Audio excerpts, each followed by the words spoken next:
विष्णुर्व्यस्ता समस्ता सकलगुणनिधि सर्वदोषोपೇತಃ पूर्णानन्दाद्वयोजो गुरुरपि परमश्चिन्तयेतं महन्तं वन्दे विष्णुं नमामि श्रियमत च भुवं ब्रह्मवायु च वन्दे गायत्रीं भारतीं ताम् अपि करुणमनन्तं भजे रुद्रदेवं देवीं वन्दे सुब्रह्मण्ये महिपतिदेवतां मारुनीमप्युमान्ताम् इंद्रादीन काममुख्यान अपि सकलसुधान् तद्गुरुन् मद्गुरोश्च नौमिन्याय सुधातिकृत्ये मुनिं श्रीपादरसन्मणिं व्यासार्यं विविधागमाब्धिविहरान् श्रीपादिराजानपि वन्देऽहं सवरान् वैदग्ध्यवारां निधिं श्रीसत्यव्रतराघवेन्द्रमुनिपान् सद्बोधसद्ध्यानपान् शुभान् ध्यायन्ति ये कामान् गुरुदेवप्रसादजान् इतरान् आत्मपापोत्थान् तेषां विद्या भविष्यति। नमो सुतात्विका देवाः विष्णुभक्तिपरायणाः धर्ममार्गे प्रेरयन्तु भवन्तः सर्वे मयि। श्रीगुरुभ्यो नमः। ಕೃತಯುಗ ತ್ರೇತಾಯುಗಾದಿಗಳು ಹೇಗೆ ಪ್ರಾರಂಭವಾಗ್ತವೆ, ಅವುಗಳು ಬಂದು ಅಂತ ಹೆಂಗೆ ತಿಳ್ಕೊಳ್ಬೇಕು ಅಂತಲಿಕ್ಕೆ ಅದು ಕಾರಣಗಳನ್ನು ಹೇಳ್ತಾರೆ. ಪ್ರಸೀದತಿ ಯದಾ ಸತ್ವಂ ಮನೋಬುದ್ಧೀಂದ್ರಿಯಾಣಿ ಚ ತದಾ ಕೃತಯುಗಂ ವಿದ್ಯಾ ಜ್ಞಾನಿ ತಪಸಿ ಯದೃಚಿ. ಯಾವಾಗ ಮನಸ್ಸು ಬಹಳ ಸಂತೋಷವಾಗಿ ಇರುತ್ತದೆ, ಇಂದ್ರಿಯಗಳು ಶಾಂತವಾಗಿ ಇರುತ್ತವೆ, ಆಗ ಕೃತಯುಗ ಬಂತು ಅಂತ ತಿಳ್ಕೊಳ್ಬೇಕು. ಮತ್ತು ಜ್ಞಾನ ತಪಸ್ಸು ಇವುಗಳಲ್ಲಿ ರುಚಿ ಇಂಟ್ರೆಸ್ಟ್ ಇರುತ್ತದೆ, ಅದು ಕೃತಯುಗದ ಲಕ್ಷಣ. ಎಲ್ಲರ ಮನಸ್ಸಿನಲ್ಲಿ ಆ ರೀತಿಯಾಗಿ ಪ್ರಭಾವ ಇರುತ್ತದೆ. ತ್ರೇತಾಯುಗದೊಳಗೆ ಯದಾ ಧರ್ಮೇಶು ಕಾಮೇಶು ಭಕ್ತಿರ್ ಯಶಸ್ಸಿದೇಹಿನ, ಧರ್ಮದಲ್ಲಿ, ವಿಷಯಗಳಲ್ಲಿ, ಕೀರ್ತಿಯಲ್ಲಿ ಆಸಕ್ತಿ ಇರುತ್ತದೆ, ರಜೋಗುಣದ ಪ್ರವೃತ್ತಿ ಜಾಸ್ತಿ ಇರುತ್ತದೆ. ಅದು ತ್ರೇತಾಯುಗದ ಮನುಷ್ಯರ ಮನೋಭಾವನೆಗಳು. ದ್ವಾಪರ ಯುಗದಲ್ಲಿ ಯದಾ ಲೋಭ ಜಾಸ್ತಿ ಇರುತ್ತದೆ, ಅಸಂತೋಷ, ಸಾಕು ಅಂತನೋ ಬುದ್ಧಿ ಇರೋದಿಲ್ಲ, ದಂಭ, ಬರೇ ಹೆಚ್ಚಿನ ಇದ್ದುದಕ್ಕಿಂತ ಹೆಚ್ಚಿನ ತೋರಿಸೋದು ಇರುತ್ತದೆ, ಮತ್ಸರ, ಇನ್ನೊಬ್ಬರ ಬಗ್ಗೆ ಸಹನಶೀಲತೆ ಇರುವುದಿಲ್ಲ, ಇನ್ನೊಬ್ಬರ ಅಭಿವೃದ್ಧಿ ಕಂಡು ಬಹಳ ಮನಸ್ಸಿಗೆ ನೋವಾಗ್ತದೆ. ಇದೆಲ್ಲವೂ ಕೂಡ ದ್ವಾಪರ ಯುಗದೊಳಗೆ ಪ್ರಾರಂಭವಾಗಿದೆ. ಕಲಿಯುಗ ಇನ್ನೂ ಬಂದಿಲ್ಲ. ದ್ವಾಪರ ಯುಗದೊಳಗೇನೆ ಯದಾ ಲೋಭಸ್ತು ಅಸಂತೋಷ. ಇದು ಕಲಿಯುಗ ಅಂತಂದರೆ ಲೋಭದ ಯುಗ. ಇದು ಮಾತ್ಸರ್ಯವೇ ಇರ್ತದೆ, ಇನ್ನೊಬ್ಬರದು ಸಹನಶೀಲತೆ ಇರೋದಿಲ್ಲ. ಇನ್ನೊಬ್ಬರ ಉತ್ಕರ್ಷ ಕಂಡಾಗ ಸಹನಶೀಲತೆ, ಅದಕ್ಕೆ ಉತ್ಕರ್ಷ ಅಸಹನಂ ಲೋಭ ಮಾತ್ಸರ್ಯಂ ಅಂತ ಕರೀತಾರೆ. ಸಾಮಾನ್ಯವಾಗಿ ನೋಡ್ರಿ, ಯಾರಾದರೂ ಬೆಳೆದರು ಅಂತಂದ್ರೆ ಬೆಳೆದರು ಅಂತನೂ ಸಂತೋಷ ಇರುವುದಿಲ್ಲ, ಅದಕ್ಕೊಂದು ಏನಾದ್ರು ಕೊಂಕಿ ಇರ್ತದೆ. ಈಗ ಒಂದು ದೊಡ್ಡ ಮನೆ ಕಟ್ಟಿದರೆ ಯಾರಾದರೂ ಅಂತಂದರೆ ಎಷ್ಟು ದೊಡ್ಡ ಮನೆ ಕಟ್ಟಿದ್ರು ಪಾಪ ಎಷ್ಟು ಕಷ್ಟಪಟ್ಟಿರಬೇಕು ಅಂತ ಅನ್ನಂಗಿಲ್ಲ. ತಿಂದಿರ್ತಾರೆ, ಎಡಗೈಲೆ ಬಲಗೈಲೆ ಕಟ್ತಾರೆ, ಏನು ದೊಡ್ಡ ಹಿಂಗಂತಾರೆ ಹೊರತು. ಅದಕ್ಕೆ ಅವ್ರು ಎಂದು ಅದಕ್ಕೆ ದಾಸರೇನು ಹೇಳಿದ್ರು ಅಂದರೆ, ದೇವರೇ ನಿನ್ನನ್ನು ಮೆಚ್ಚಿಸ್ಬೋದೇ ಹೊರತು ಈ ಮನುಷ್ಯರನ್ನು ಮೆಚ್ಚಿಸ್ಲಿಕ್ಕೆ ಆಗೋದಿಲ್ಲ ಅಂತ. ದುಡಿದು ದುಡಿದು ಧನವಂತನಾದರೆ ಪರರ ಒಡವೆ ಸೇರಿತು ಎಂಬುರಯ್ಯ, ಬಡತನ ಬಂದು ತಿರಿದು ಉಂಡರೆ ತಿರುಕನು ಇವನು ಎಂಬುವರಯ್ಯ. ಹರಿಯೇ ನಿನ್ನನು ಮೆಚ್ಚಿಸಬಹುದು, ಈ ನರರ ಮೆಚ್ಚಿಸುವುದು ಬಲು ಕಷ್ಟ. ಅವ್ರು ಏನೇನು ನೋಡೋದಕ್ಕೊಂದು ಮಾತಾಡ್ತಾರೆ. ಚೆಂದಾಗಿ ಬಟ್ಟೆ ಹಾಕ್ಕೊಂಡು ಬಂದರು, ಒಕ್ಕಿಗೆ ಒಗದಿತ್ತು ಅಂತಂದ್ರೆ ಪಾಪ ಎಷ್ಟು ಶಿಸ್ತಿದ್ದಾರೆ ನೋಡ್ರಿ ಅಂತ ನನಗಿಲ್ಲ, ಎಷ್ಟು ಡೌಲ್ ಹೊಡಿತಾರೆ ನೋಡ್ರಿ ಅನ್ನೋ ಪದ್ಧತಿ. ಒಗೆದ ವಸ್ತ್ರ ಶುದ್ಧವಾಗಿದ್ದರೆ ಬಲು ಸೊಗಸಗಾರ ಎನ್ನುವರು ಭಾಳ ಅಂತಾರೆ. ಆಮೇಲೆ ಹೊಲಸು ಬಟ್ಟೆ ಉಟ್ಕೊಂಡ್ರೆ ಛೀ ಏನು ಹೊಲಸಿದ್ದಾನ ಅಂತಂತಾರೆ. ಉಡಲಿದ್ದರೆ ಹುಚ್ಚ ಎಂಬುವರಯ್ಯ, ಬಟ್ಟೆನೇ ಹೊಡ್ಕೊಳ್ಳೋದೇನು ಹುಚ್ಚ ಅಂತ ಕರೀತಾರೆ.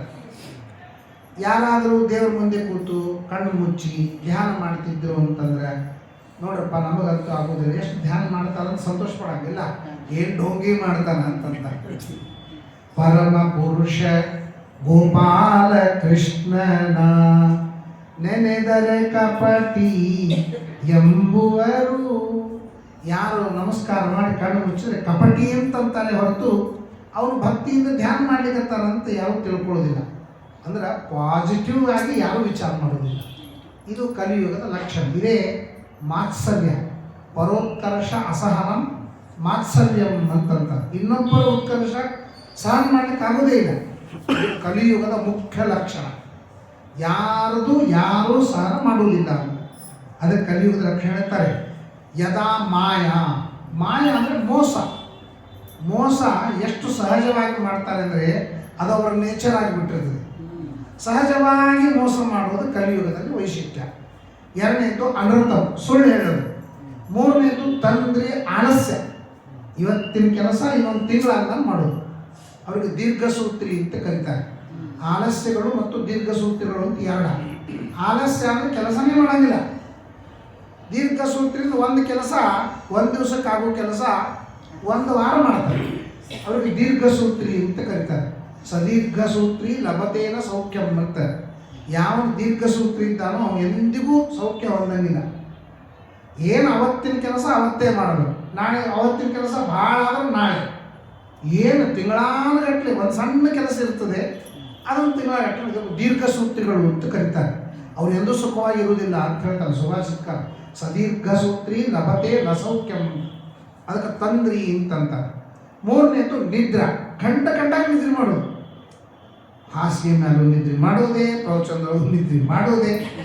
ಸುಮ್ಮನೆ ಎಲ್ಲೋ ಕೂತಿರ್ತಾನೆ ಮುನ್ಸಿಪಾಲ್ಟಿ ಆಫೀಸ್ದೊಳಗೆ ಸಹಿ ಮಾಡೋದು ಲೇಟ್ ಆದ್ರೆ ಮಾಡ್ಕೊ, ಯಾವಾಗಲೇ ಮಾಡ್ಕೊ, ಒಂದು ನಿದ್ದೆರೆ ಆಗ್ತದೆ ಅಷ್ಟೇ ಅಂತೇಳಿ ಮಲ್ಕೊಳ್ತಾರೆ. ಮಲ್ಕೊಳ್ಳೋದು ಅಂತನ್ನೋದು ಕಲಿಯುವುದೊಳಗೆ ಯಾವಾಗ ಬೇಕಾದ್ರೆ ಉಳಿದೊಳಕ್ಕೆ ಮಲ್ಕೊಳ್ಳಿಕ್ಕಂತನೇ ಟೈಮ್ ಅದ. ಮಧ್ಯಾಹ್ನ ಒಂದು ಅರ್ಧ ತಾಸು ವಾಮಕುಕ್ಷೆ ಮಲ್ಕೋಬೇಕು. ರಾತ್ರಿ ಒಂದು 8 ರಿಂದ 9 ತಾಸು ಮಲ್ಕೋಬೇಕು. ಮಲ್ಕೊಳ್ಳಿಕ್ಕಂತಲೇ ದೇವ್ರು ನಮಗೆ ಟೈಮ್ ಕೊಟ್ಟಾನ ರಾತ್ರಿ ಅಂತ. ಅದನ್ನು ಬಿಟ್ಟು ಉಳಿದೊಳಕ್ಕೂ ಮಲ್ಕೊಳ್ಳೋದು ಅಂತ ನಿದ್ರಾ ಅಂತನ್ನೋದು ವಿಶೇಷ.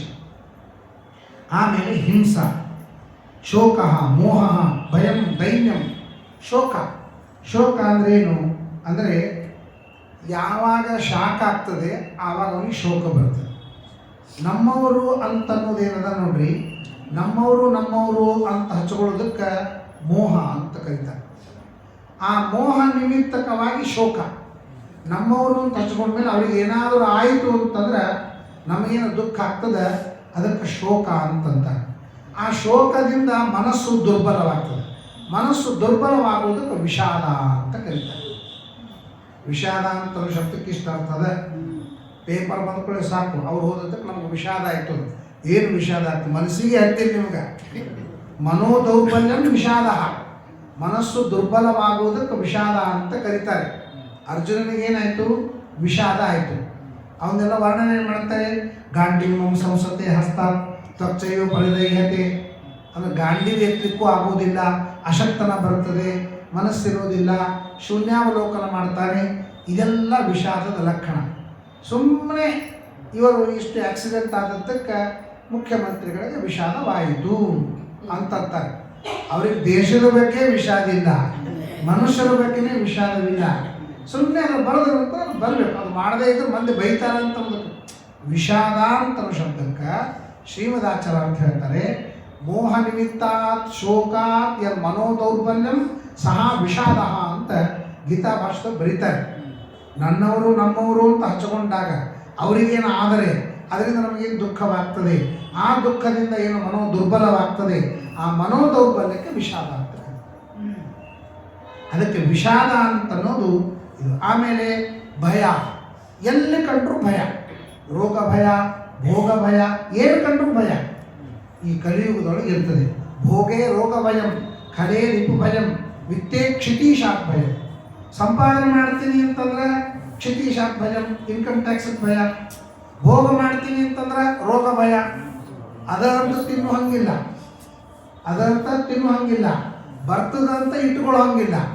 ಎಲ್ಲ ಭಯ ಅಂತ ಇರ್ತದೆ. ಯಾವಾಗ ಕಂಡ್ರೂ ಭಯ ಆಗ್ತದೆ. ಇದು ಕಲಿಯುಗದ ಲಕ್ಷಣ. ದೈನ್ಯ ಅಂತನ್ನೋದು ಕಲಿಯುಗದ ಲಕ್ಷಣ. ಸುಮ್ಮನೆ ದೈನ್ಯ ತೋರಿಸಬಾರ್ದು, ಯಾವ ಕಾಲಕ್ಕೂ ದೈನ್ಯ ತೋರಿಸಬಾರ್ದು. ಏನು ಮಾಡಿದ್ರೆ ನೋಡ್ರಿ ನೀವೇನು ಏನೂ ಇಲ್ಲ ನೋಡ್ರಿ, ಏನು ಮಾಡೋದು ಅಂತ ಎಲ್ಲ ಇರ್ತದೆ. ಮತ್ತಂದ್ರೆ ಎಲ್ಲ ಇದ್ರೂ ಏನೂ ಇಲ್ಲ ಅಂತದಕ್ಕೆ ದೈನ್ಯ ಅಂತಂದ್ರೆ ದೈನ್ಯ ಭಾವ ಕಲಿಯುಗದಲ್ಲಿ ಹೆಚ್ಚಿರುತ್ತದೆ. ಸಹ ಕಲಿ ತಾಮಸ ಸ್ಮೃತಃ, ತಮೋಗುಣದ ಹೆಚ್ಚಳತೆ ಇದ್ದಂಥ ಒಂದು ಕಾಲಕ್ಕೆ ಇದಕ್ಕೆ ಕಲಿಯುಗದ ಲಕ್ಷಣ ಅಂತ ಕರೀತಾರೆ. ಆಮೇಲೆ ವೃತ್ತಿಹೀನಾಶ್ಚ, ಉದ್ಯೋಗ ಇಲ್ಲ ಅಂದರೆ ಮನೆಯಾಗ ಕೊಡ್ತಾರೆ.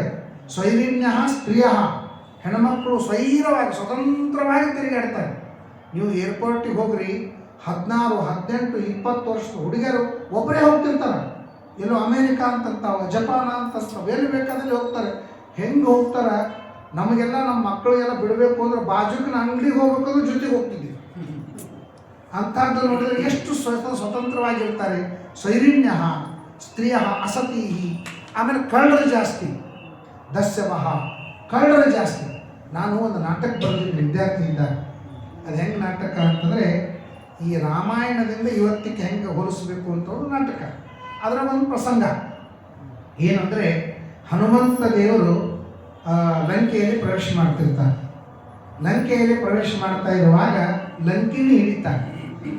ಲಂಕಿಣಿ ಅಂತನೋದು ಪೊಲೀಸ್ ಡಿಪಾರ್ಟ್ಮೆಂಟ್, ಹನುಮಂತ ಅಂತನೋನು ಕಳ್ಳ, ರಾವಣ ಅಂತೋದು ಗೌರ್ಮೆಂಟ್. ಹಿಂಗಿಟ್ಟುಕೊಂಡು ಮಾಡಿದ್ದಾರೆ ನಾಟಕ. ಅದಕ್ಕೆ ಲಂಕಿಣಿ ಹನುಮಂತನಿಗೆ ಕೇಳ್ತಾರೆ, ಏನು ಮಾಡ್ಲಿಕ್ಕತ್ತೀನಿ? ನಾನು ಲಂಕಾ ಪ್ರವೇಶ ಮಾಡ್ಲಿಕ್ಕತ್ತೀನಿ, ನಿನ್ನ ಹಿಡಿತೀನಿ. ಯಾಕಂದ್ರೆ ಕಳ್ಳಿದ್ದಿ, ನೀನು ಕಳತನ ಮಾಡಿದ್ದಕ್ಕೆ ನಾನು ಹಿಡಿಬೇಕು. ಅದಕ್ಕೆ ಹನುಮಂತ ಹೇಳ್ತಾನೆ, ನಾನು ಸಣ್ಣ ಪುಟ್ಟ ಕಳತನ ಮಾಡ್ಲಿಕ್ಕತ್ತೀನಿ, ಜಗತ್ತಿನ ಐಶ್ವರ್ಯವನ್ನೇ ನುಂಗಿ ಹಾಕಿದ್ದಾನೆ ರಾವಣ. ಸೀತಾದೇವಿಯನ್ನೇ ತನ್ನ ಅಶೋಕವನದೊಳಗಿಟ್ಟಾನೆ. ಇಡೀ ದೇಶದ ಸಂಪತ್ತಿಯನ್ನೇ ತಿಂದು ನುಂಗಿ ನೀರು ಕುಡ್ಲಿಕ್ಕತ್ತಾನೆ ರಾವಣ. ಅವನನ್ನು ಯಾಕೆ ಹಿಡಿದಿಲ್ಲ ಅಂತ. ಅದಕ್ಕೆ ಲಂಕಿಣಿ ಹೇಳ್ತಾನೆ, ಅವರಿಂದೇ ನಾವು ಬದುಕಿವಿ, ಅವ್ರನ್ನ ಹೆಂಗೆ ಹಿಡಿದು ಅಂತ ಕೇಳ್ತಾರೆ. ಲಂಕಿಣಿ ಏನು ಹೇಳ್ತಾಳೆ, ಅವನಿಂದೇ ನಾನು ಬದುಕಿದ್ದು, ಅವನ್ನ ಹೆಂಗೆ ಹಿಡಿಲಿಕ್ಕೆ ಬರ್ತದೆ, ಮತ್ತು ನನ್ನ ಯಾಕೆ ಹಿಡಿತಿ ಅಂತ ಕೇಳ್ತಾಳೆ. ಹನುಮಂತ ಅವ್ರನ್ನ ಬಿಟ್ಟು ಅಂದಮೇಲೆ ನನ್ನ ಯಾಕೆ ಹಿಡಿದಿ ಅಂದ್ರೆ, ನಿಮ್ಮಂಥವ್ನ ಹಿಡಿದ್ರೆ ನಮ್ಮ ಡಿಪಾರ್ಟ್ಮೆಂಟ್ ಉಳಿತದೆ, ನಿಮ್ಮನ್ನು ಇಲ್ಲ ಡಿಪಾರ್ಟ್ಮೆಂಟೇ ಇಲ್ಲ ಅಂತ ಆಗ್ತದೆ, ಅಂತ ಮೂಲಕ್ಕಾಗಿ ನಿನ್ನ ಹಿಡಿತೀನಿ ಅಂತ. ಸೊ ಇದು ಎರಡು ಅರ್ಥ. ಶ್ಲೇಷಾಲಂಕಾರದೊಳಗೆ ಇದನ್ನು ಮಾಡ್ತಕ್ಕಂಥ ಸಣ್ಣ ನಾಟಕ. ಒಂದು 15-20 ನಿಮಿಷದ ಇರ್ತಿತ್ತು ಒಳಗೆ.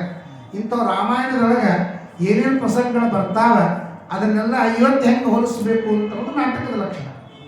ಹಂಗೆ ದಸ್ಯವಹ, ಎಂಥ ಕಳ್ಳರು, ಇಡೀ ದೇಶವನ್ನೇ ನುಂಗಿ ಹಾಕಿದ್ರು ಕೂಡ ನಾವು ಶಾಂತವಾಗಿ. ಕಳ್ಳರು ಎಂತಾಗಬೇಕು? ಕಲಿಯುಗದೊಳಗೆ ಕಳ್ಳರು ಯಾರು ಅಂದ್ರೆ, ಕಳ್ಳರನ್ನು ಹಿಡಿಯೋರೇ ಕಳ್ಳರು. ಕಳ್ಳರನ್ನು ಯಾರು ಹಿಡಿತಾರೆ ಕಳ್ಳರು ಅಂತ. ನಿಮ್ಮ ಸಾಮಾನು ಕಳೀತು ಅಂದ್ರೆ ನಿಮಗೆ ಎಂದೂ ಸಿಗಂಗಿಲ್ಲ, ಸಾಮಾನು ಎಂದೂ ಸಿಗುವುದಿಲ್ಲ. ಆ ಬೆಳ್ಳಿ ಇರ್ಬೋದು, ಬಂಗಾರ ಇರ್ಬೋದು, ಸಿಗುವುದಿಲ್ಲ. ನಮ್ಮದು ದೇವರ ಮೇಲಿಂದ ಚೈನ್ ಕದ್ದು ಯಾವ ಬಂದಾಗ ಕಳ್ಳತನ ಮಾಡ್ತಾ ಹೋದ, ಮತ್ತು ನಾವು ಸಂಪ್ರೋಕ್ಷಣ ಎಲ್ಲ ಮಾಡಿದೇವಿ. ಅದಕ್ಕೆ ಪೊಲೀಸರನ್ನು ಕರೆದೇವಿ. ನಮ್ಮವ್ರಿಗೆ ಪೊಲೀಸರು ಬ್ರಾಹ್ಮಣರು ಪೊಲೀಸರು ಕರೆದ್ರೆ, ನಾ ಹುಡುಕ್ತೀನಿ, ಇಲ್ಲೇ ಚಂದ್ರನಾಥ್ ನಗರದೊಳಗಿದ್ದಾನೆ, ಪ್ರಹ್ಲಾದ್ ಜೋಶಿ ಏನು ಹೇಳಿಕ್ ಹೋಗ್ಬೇಡ್ರಿ, ನಮಗೇನು ಗೊತ್ತಿರಪ್ಪ, ಹೇಳ್ಬೇಡ, ನಾವು ಚೆನ್ನಾಗಿ ಹೇಳಾರ್ದ ಸುಮ್ ಕೂತ್ರೆ ಅವನು ಇಲ್ಲೇ ಇದ್ದಾನೆ, ಅಲ್ಲೇ ಇದ್ದಾನೆ, ಚಂದ್ರನಾಥದೊಳಗಿದ್ದಾನೆ, ವಿಜಯನಗರದೊಳಗಿದ್ದಾನೆ. ದಿನಾ ಒಂದೊಂದು ನಗರ ಹೇಳ್ಕೋತಿದ್ರು ಹೊರತು ಸುಮಾರು ಇವತ್ತು 15-16 ವರ್ಷ ಆಯಿತು. ಇವತ್ತು ಚಂದ್ರನಾಥ್ ನಗರದೊಳಗೆ ಇದ್ದಾನೆ ಹೊರತು ಅವ ಮಾತ್ರ ಕೇಳೋದು ಸಿಕ್ಕಿಲ್ಲ. ಯಾಕೆ ಅಂತ ಕೇಳಿದ್ರೆ ಅವನೇ ಹಂಚ್ಕೊಂಡು ಕಲಿಸಿದ್ದ ಅವಲಕ್ಕಿ ಕಲಪರಟಿ ನುಂಗಿದ ಮೇಲೇನು ಅಂತಂದಂಗ, ಮಾಡಿದ್ದ ಗಣಪನು ಮಂಗಲಂತಾದ ಮೇಲಿನ್ನೇನು ಅಂತ ಪುರಂದರದಾಸರು ಹೇಳ್ತಾರೆ. ಏನು ಮಾಡೋದು? ಯಾರ ಕಳ್ಳರನ್ನು ಹಿಡಿಬೇಕು ಅವರೇ ಕಳ್ಳರು. ಮಧ್ಯದೊಳಗೊಂದು ಶುರು ಆಗಿತ್ತು, ಏನು, ಯಾರು ಊರಿಗೆ ಹೋಗ್ತೀರಿ ಅವ್ರು ನಮಗೆ ಹೇಳಿ ಹೋಗ್ರಿ ಅಂತ. ಪೊಲೀಸರು ಯಾರು ಊರಿಗೆ ಹೋಗ್ತೀರಿ ನಮಗೆ ಹೇಳಿ ಹೋಗ್ರಿ ಅಂತ, ಅಂದ್ರೆ ನಾವು ನಿಮ್ಮ ಮನೆಗೆ ಕಾಳಜಿ ಮಾಡ್ತೀವಿ ಅಂತ. ಹಾಗೆ ಕಳ್ತನ ಜಾಸ್ತಿ ಆಗ್ಬಿಟ್ಟು. ಯಾಕಂದ್ರೆ ಯಾರು ಪೊಲೀಸರಿಗೆ ಹೇಳ್ತಾರೆ ಅವ್ರಿಗೆ ಹೇಳ್ತಾರೆ, ಕಳ್ತನ ಮಾಡಿರ್ತಾರೆ ಹೋಗ್ಯಾರ ಊರಿಗೆ. ಅದಕ್ಕೆ ದಸ್ಯವಹ, ಇಡೀ ಕಲಿಯುಗದೊಳಗೆ ಎಲ್ಲರೂ ಕಳ್ಳರು, ಒಂದಿಲ್ಲ ಒಂದು ರೀತಿಯಿಂದ ಕಳ್ಳರು. ಅದು ಯಾವ ಆ್ಯಂಗಲ್ನಿಂದ ಕಳ್ಳರು ಅಂತದನ್ನು ಅವರೇ ಅರ್ಥ ಮಾಡ್ಕೋಬೇಕು. ಅದಕ್ಕೆ ದಸ್ಯವಹ ಉತ್ಕೃಷ್ಟ ಪಾಖಂಡಿನಃ. ಪಾಖಂಡಿಗಳು ಅಂದ್ರೆ ಏನು? ಪಾಪಮೇವ ಖಂಡಂ ಯೇಷಾಂ ಪಾಖಂಡಿನ. ಖಂಡ ಅಂದರೆ ಖಂಡ ಸಿಂಪ್ಟಮ್ಸ್ ಅಂತಂತೀವಿ.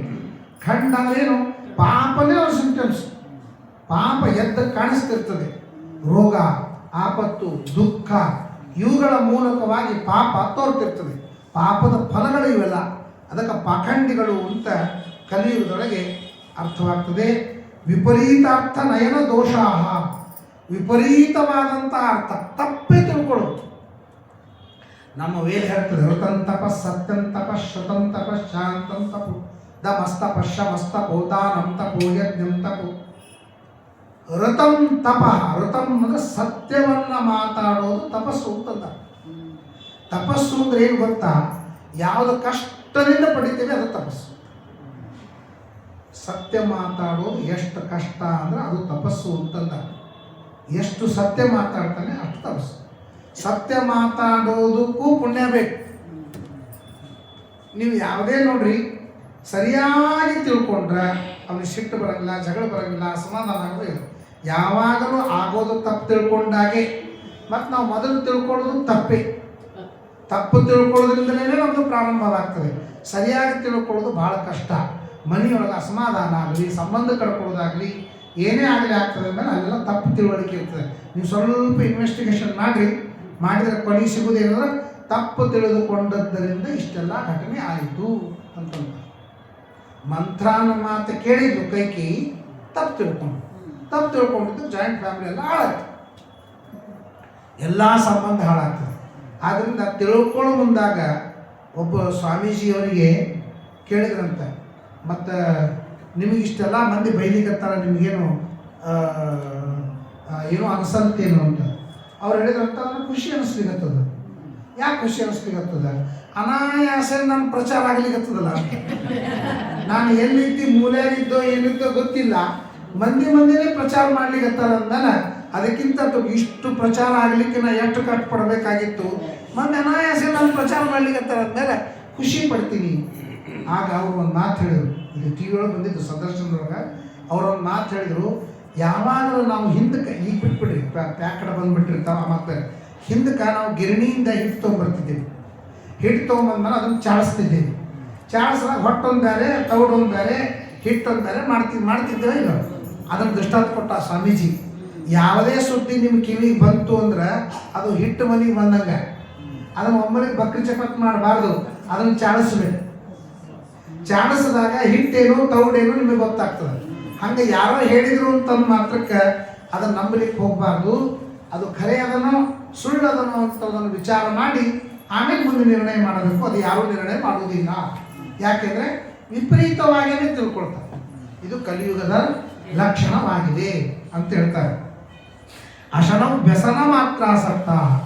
ಅಶನ ಬರೀ ತಿನ್ನುವುದು. ಕಲಿಯುಗದೊಳಗೆ ತಿನ್ನುವುದೊಂದು ಎಷ್ಟು ವಿಚಿತ್ರ. ನೀವು ರಾತ್ರಿ 10 ಗಂಟೆಗೆ ಹೊರಗೆ ಬರ್ರಿ, ಅಲ್ಲಿ 4 ಗಾಲಿ ಸೈಕಲ್ ನಿಂತಿರ್ತಾವೆ. ಏನು ದ್ವಾಸೆನು ಇಡ್ಲು ತಿಂತಾವೇನೋ, ಮನ್ಯಾಗ ಮಾಡಂಗಿಲ್ಲೋ ಏನೋ ಗೊತ್ತಿಲ್ಲ, ಎಲ್ಲ ಗೊತ್ತಿಲ್ಲ. ಅಂದ್ರೆ ವೆಲ್ ಎಜುಕೇಟೆಡ್. ಯಾವುದ್ರೊಳಗೆ ಎಷ್ಟು ಏನು ಪ್ರಾಬ್ಲಮ್ ಅದ ಅಂತ ಗೊತ್ತಿದ್ದು. ನಮಗೆ ಹಿಂದಿನ ಕಾಲಕ್ಕೆ ನಮ್ಮ ಕಾಲಕ್ಕೆ ಯಾವುದ್ರೊಳಗೆ ಏನದ ಏನು ಗೊತ್ತಿಲ್ಲ ಅಂಥವ್ರೆ ಹೊರಗಿನ ತಿನ್ನಬಾರ್ದು ಅಂತಿದ್ದವರು ಇವೆಲ್ಲ ಎಜುಕೇಟೆಡ್. ಅಂದ್ರೆ ಲೈಬ್ರರಿಯೊಳಗೆ ಹೋಗಿ ಯಾವುದ್ರೊಳಗೆ ಏನದ ಅಂತಂದ್ರೆ ತಿಳ್ಕೊಂಡಂಥ ವ್ಯಕ್ತಿಗಳು ಅಲ್ಲಿ ಹೋಗಿ ತಿಂತಿರ್ತಾರೆ. ಕೆಳಗೆ ನಾಯಿ ಓಡಾಡ್ತಿರ್ತಾವೆ, ಹಿಂದೆ ಹಂದಿ ಓಡಾಡ್ತಿರ್ತಾವೆ, ಮುಂದೆ ಗಾಡಿ ಓಡಾಡ್ತಿರ್ತಾವೆ. ಇಷ್ಟೆಲ್ಲ ನಡಪಾಗ ಬಾಯಿ ರುಚಿ ಅಂತ ತಿಳ್ಕೊಂಡು ತಿಂತಿರ್ತಾವಲ್ಲ, ಇದೆಲ್ಲ ಕಲಿಯುಗದ ಲಕ್ಷಣ ಅಂತ. ಹೊರಗೆ ತಿನ್ನಬಾರ್ದು, ಎಂದೂ ತಿನ್ನಬಾರ್ದು. ಹೊರಗಿನವರು ನಮಗೆ ಪ್ರೀತಿಯಿಂದ ತಿನ್ಲಿಕ್ಕೆ ಕೊಡುವುದಿಲ್ಲ, ದುಡ್ಡಿಗಾಗಿ ತಿನ್ಲಿಕ್ಕೆ ಕೊಡ್ತಾರೆ. ಯಾವುದು ಪ್ರೀತಿಯಿಂದ ಬರುವುದಿಲ್ಲ ಅದು ವಿಷ ಅಂತಂತಾರೆ ಪುರಂದರದಾಸರು. ಸೌಖ್ಯವಿಲ್ಲದ ಊಟ ಅದು ಕಾಲಕೂಟ, ಹೌದಾದರೆ ಹೌದೆಂದು, ಇಲ್ಲವಾದರೆ ಇಲ್ಲವೇ ತಿಂತಾರೆ. ಯಾರು ಪ್ರೀತಿಯಿಂದ ಹೋಟೆಲ್ಗಳಿಗೆ ತಿಂತಾರೆ ನೋಡ್ರಿ, ಅವರಿಗೆಲ್ಲ ಕಮರ್ಷಿಯಲ್ ಬುದ್ಧಿ ಬರ್ತದೆ ಹೊರತು ಪ್ರೀತಿ ಭಾವನಾ ಯಾವುದೂ ಅವರಿಗೆ ಇರುವುದಿಲ್ಲ. ಯಾಕೆ ಇರುವುದಿಲ್ಲ ಅಂದರೆ ಅದನ್ನು ತಿನ್ನುವುದಿಲ್ಲ. ನಾವೇನು ತಿಂತೀವಿ ಅದರ ಸೂಕ್ಷ್ಮವಾದ ಅಂಶವೇ ಮನಸ್ಸಾಗ್ತದೆ. ಉಪನಿಷತ್ತು ಏನು ಹೇಳ್ತದೆ? ಯತ್ ಸೂಕ್ಷ್ಮಂ ತನ್ಮನ. ಯಾವುದೇ ಆಹಾರ ತಿಂದರೂ ಕೂಡ ಅದರ ಸೂಕ್ಷ್ಮ ಭಾಗ ನಮ್ಮ ಮನಸ್ಸಾಗ್ತದೆ. ಅದಕ್ಕೆ ಯಾರೋ ಅಡುಗೆ ಮಾಡಿದ್ದು ತಿನ್ನಬಾರ್ದು, ಸ್ವಯಂ ಪಾಕಗಳಂತ ಯಾಕೆ ಆಗ್ತಾರೆ ಅಂದರೆ ಅಡುಗೆ ಮಾಡೋರು, ಬಡಿಸೋರು, ಹಾಕುವ ಯಜಮಾನ ಅವ್ರದೆಲ್ಲ ತಿನ್ನೋನಿಗೆ ಬರ್ತಿರ್ತಾರೆ. ತಿನ್ನೋನು ಎಷ್ಟೆಷ್ಟು ಸಲ ಚಲೋ ಆಗ್ಯದ ಅಂತಂತಾನ, ಅಷ್ಟು ಇವನು ಮಾಡಿದ ಪುಣ್ಯ ಯಜಮಾನಿಗೆ ಹೋಗ್ತದೆ. ಅದಕ್ಕೆ ಯಜಮಾನರು ಹುಳಿ ಹೆಂಗಾಗ್ಯದ, ಅನ್ನ ಹೆಂಗಾಗ್ಯದ ಅಂತ ಕೇಳ್ತಿರ್ತಾರೆ. ಇನ್ನೂ ತಿಂದಿರಂಗಿಲ್ಲವ, ಹಾಗೆ ಕೇಳಕ್ಕೆ ಶುರು ಮಾಡ್ತಾರೆ, ಹೆಂಗಾಗ್ಯದ ಅಡಿಗೆ ಹೆಂಗಾಗ್ಯದ ಅಂತ. ಅವನಿಗೆ ತಪ್ಪಾಗಿ ತಿನ್ಲಿಕ್ಕೆ ಹಾಕಿರ್ತಾರ ಅಂತ ಅನ್ನೋದಕ್ಕಾಗಿ ಏನು ಹುಳಿ ಆಗ್ಯದ್ರಿ, ಏನು ಅದ್ಭುತ ಆಗ್ಯದ ಅಂತಂತಾನ.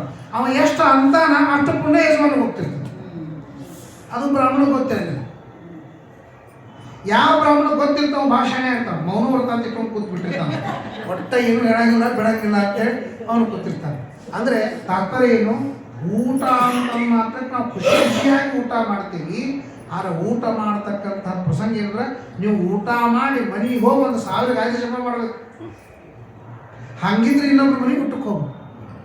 ಇಲ್ಲ ಅಂದ್ರೆ ಇಲ್ಲ. ಅದರೊಳಗೆ ಅಮಾವಾಸ್ಯ ಶ್ರಾದ್ದಕ್ಕನ್ನ ಪ್ರತ್ಯೇಕ ಪ್ರಾಯಶ್ಚಿತ್ತ ಹೇಳಿದ್ದಾರೆ. ಏನು ಪ್ರಾಯಶ್ಚಿತ್ತ ಇಲ್ಲ. ಕಮ್ಮಗೆ ತಿಂತಾನ, ಸಂಧ್ಯಾವಂಶಕ್ಕೆ ಮಾಡೋಂಗಿಲ್ಲ, ಗಾಯತ್ರಿ ಜಪನೂ ಮಾಡೋದಿಲ್ಲ. ಎಲ್ಲ ತಾನಂತೂ ಪಾಪ ಮಾಡಿದ್ದು ಬೇಕಾದಷ್ಟು ಇರ್ತಾವೆ. ಸಣ್ಣ ಪಾಪ, ದೊಡ್ಡ ಪಾಪ, ಬೇಕಾದಷ್ಟು ಪಾಪ. ಪಾಪಿಯರಳು ಅತಿ ಪಾಪಿ ಎಂತೆಂಬೋರು, ನನ್ನಂತಹ ಪಾಪಿಗಳು ಯಾರೂ ಇಲ್ಲ ಅಂತ ಇಷ್ಟಾಗಿ ಇನ್ನೊಬ್ಬರ ಪಾಪವನ್ನು ಕೂಡ ತೊಗೊಂಡ್ಬರ್ತೀವಿ. ನಮಸ್ಕಾರ ಮಾಡ್ತಾರೆ, ಅವ್ರ ಪಾಪ ಬರ್ತದೆ. ಪ್ರಶಂಸೆ ಮಾಡ್ತಾರೆ, ಅವ್ರ ಪಾಪ ಬರ್ತದೆ. ಊಟಕ್ಕೆ ಹಾಕ್ತಾರೆ, ಅವ್ರ ಪಾಪ ಬರ್ತದೆ. ಎಷ್ಟು ಅಂಗನಗಳಿಂದ ಪಾಪವನ್ನು ಸಂಪಾದನೆ ಮಾಡ್ತಾರೆ ಅಂದರೆ ಅಷ್ಟು ಮಾಡ್ತಾರೆ.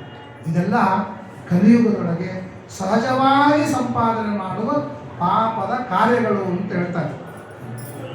ಆಮೇಲೆ ಶಶ್ವತ್ ಕಟುಕ ಭಾಷಣ್ಯ, ಕಠೋರವಾಗಿ ಮಾತಾಡ್ತಾರೆ. ಕಠೋರವಾಗಿ ಮಾತಾಡೋದು ಇದು ವಾಚನಿಕವಾದಂತಹ ದೋಷ. ಕಾಯ, ವಾಚ, ಮನಸ್ಸ, 3ರಿಂದ ಪಾಪ ಮಾಡ್ತೀವಿ. 4ನೇದು ಪಾಪ ಮಾಡಲಿಕ್ಕೆ ಆಪ್ಷನ್ ಇಲ್ಲ. ನೀವು ಏನೇ ಮಾಡಿದ್ರೆ ಈ 3ರಿಂದ ಮಾಡ್ತೀವಿ. ಒಂದು ಮಾತಾಡಿ ಮಾಡ್ತೀವಿ, ಒಂದು ಮನಸ್ಸು ಮಾಡಿ ಮಾಡ್ತೀವಿ, ಒಂದು ದೇಹ ಮಾಡ್ತೀವಿ. ಆದ್ದರಿಂದ ಶಶ್ವತ್ ಕಟುಕ ಭಾಷಣ್ಯ, ಚೌರ್ಯ ಮಾಯೋನು ಸಾಹಸಾಹ. ಆಮೇಲೆ ಗಂಡ ಅವನು ಬಡವನಾಗಿ ಬಿಟ್ಟ ಅಂತಂದ್ರೆ ಅವನು ನಿರ್ದ್ರವ್ಯಂ ಪತಿಂ ಸ್ತ್ರೀಯ ಭಜಂತಿ, ಬಿಟ್ಟು ಬಿಡ್ತಾರೆ. ಗಂಡ ಶ್ರೀಮಂತನಾಗಿದ್ದ, ಬಡವನಾಗಿ ಬಿಟ್ಟ ಬಿಟ್ಟು ಹೋಗ್ಬಿಡ್ತಾರೆ. ಆಗಲೇ ಹೇಳಿದ್ದಾರೆ ನೋಡಿ ಭಾಗವತದೊಳಗೆ, ಆಗಲೇ ಗಂಡನನ್ನು ಬಿಡೋದು. ಇಡೀ ಇತಿಹಾಸದೊಳಗೆ ಡೈವರ್ಸ್ಗೆ ಸಾಧದು ಒಂದೇ, ಕೈಕೇಯಿಯ ತಾಯಿ ಮಾತ್ರ ಅವಳಿಗೆ ಡಿವೋರ್ಸ್ ಕೊಟ್ಟ. ಕೇಕೆಯ ರಾಜ ಬಿಟ್ಟರೆ ಡಿವೋರ್ಸ್ ಕೇಸ್ ಇಲ್ಲೇ ಇಲ್ಲ.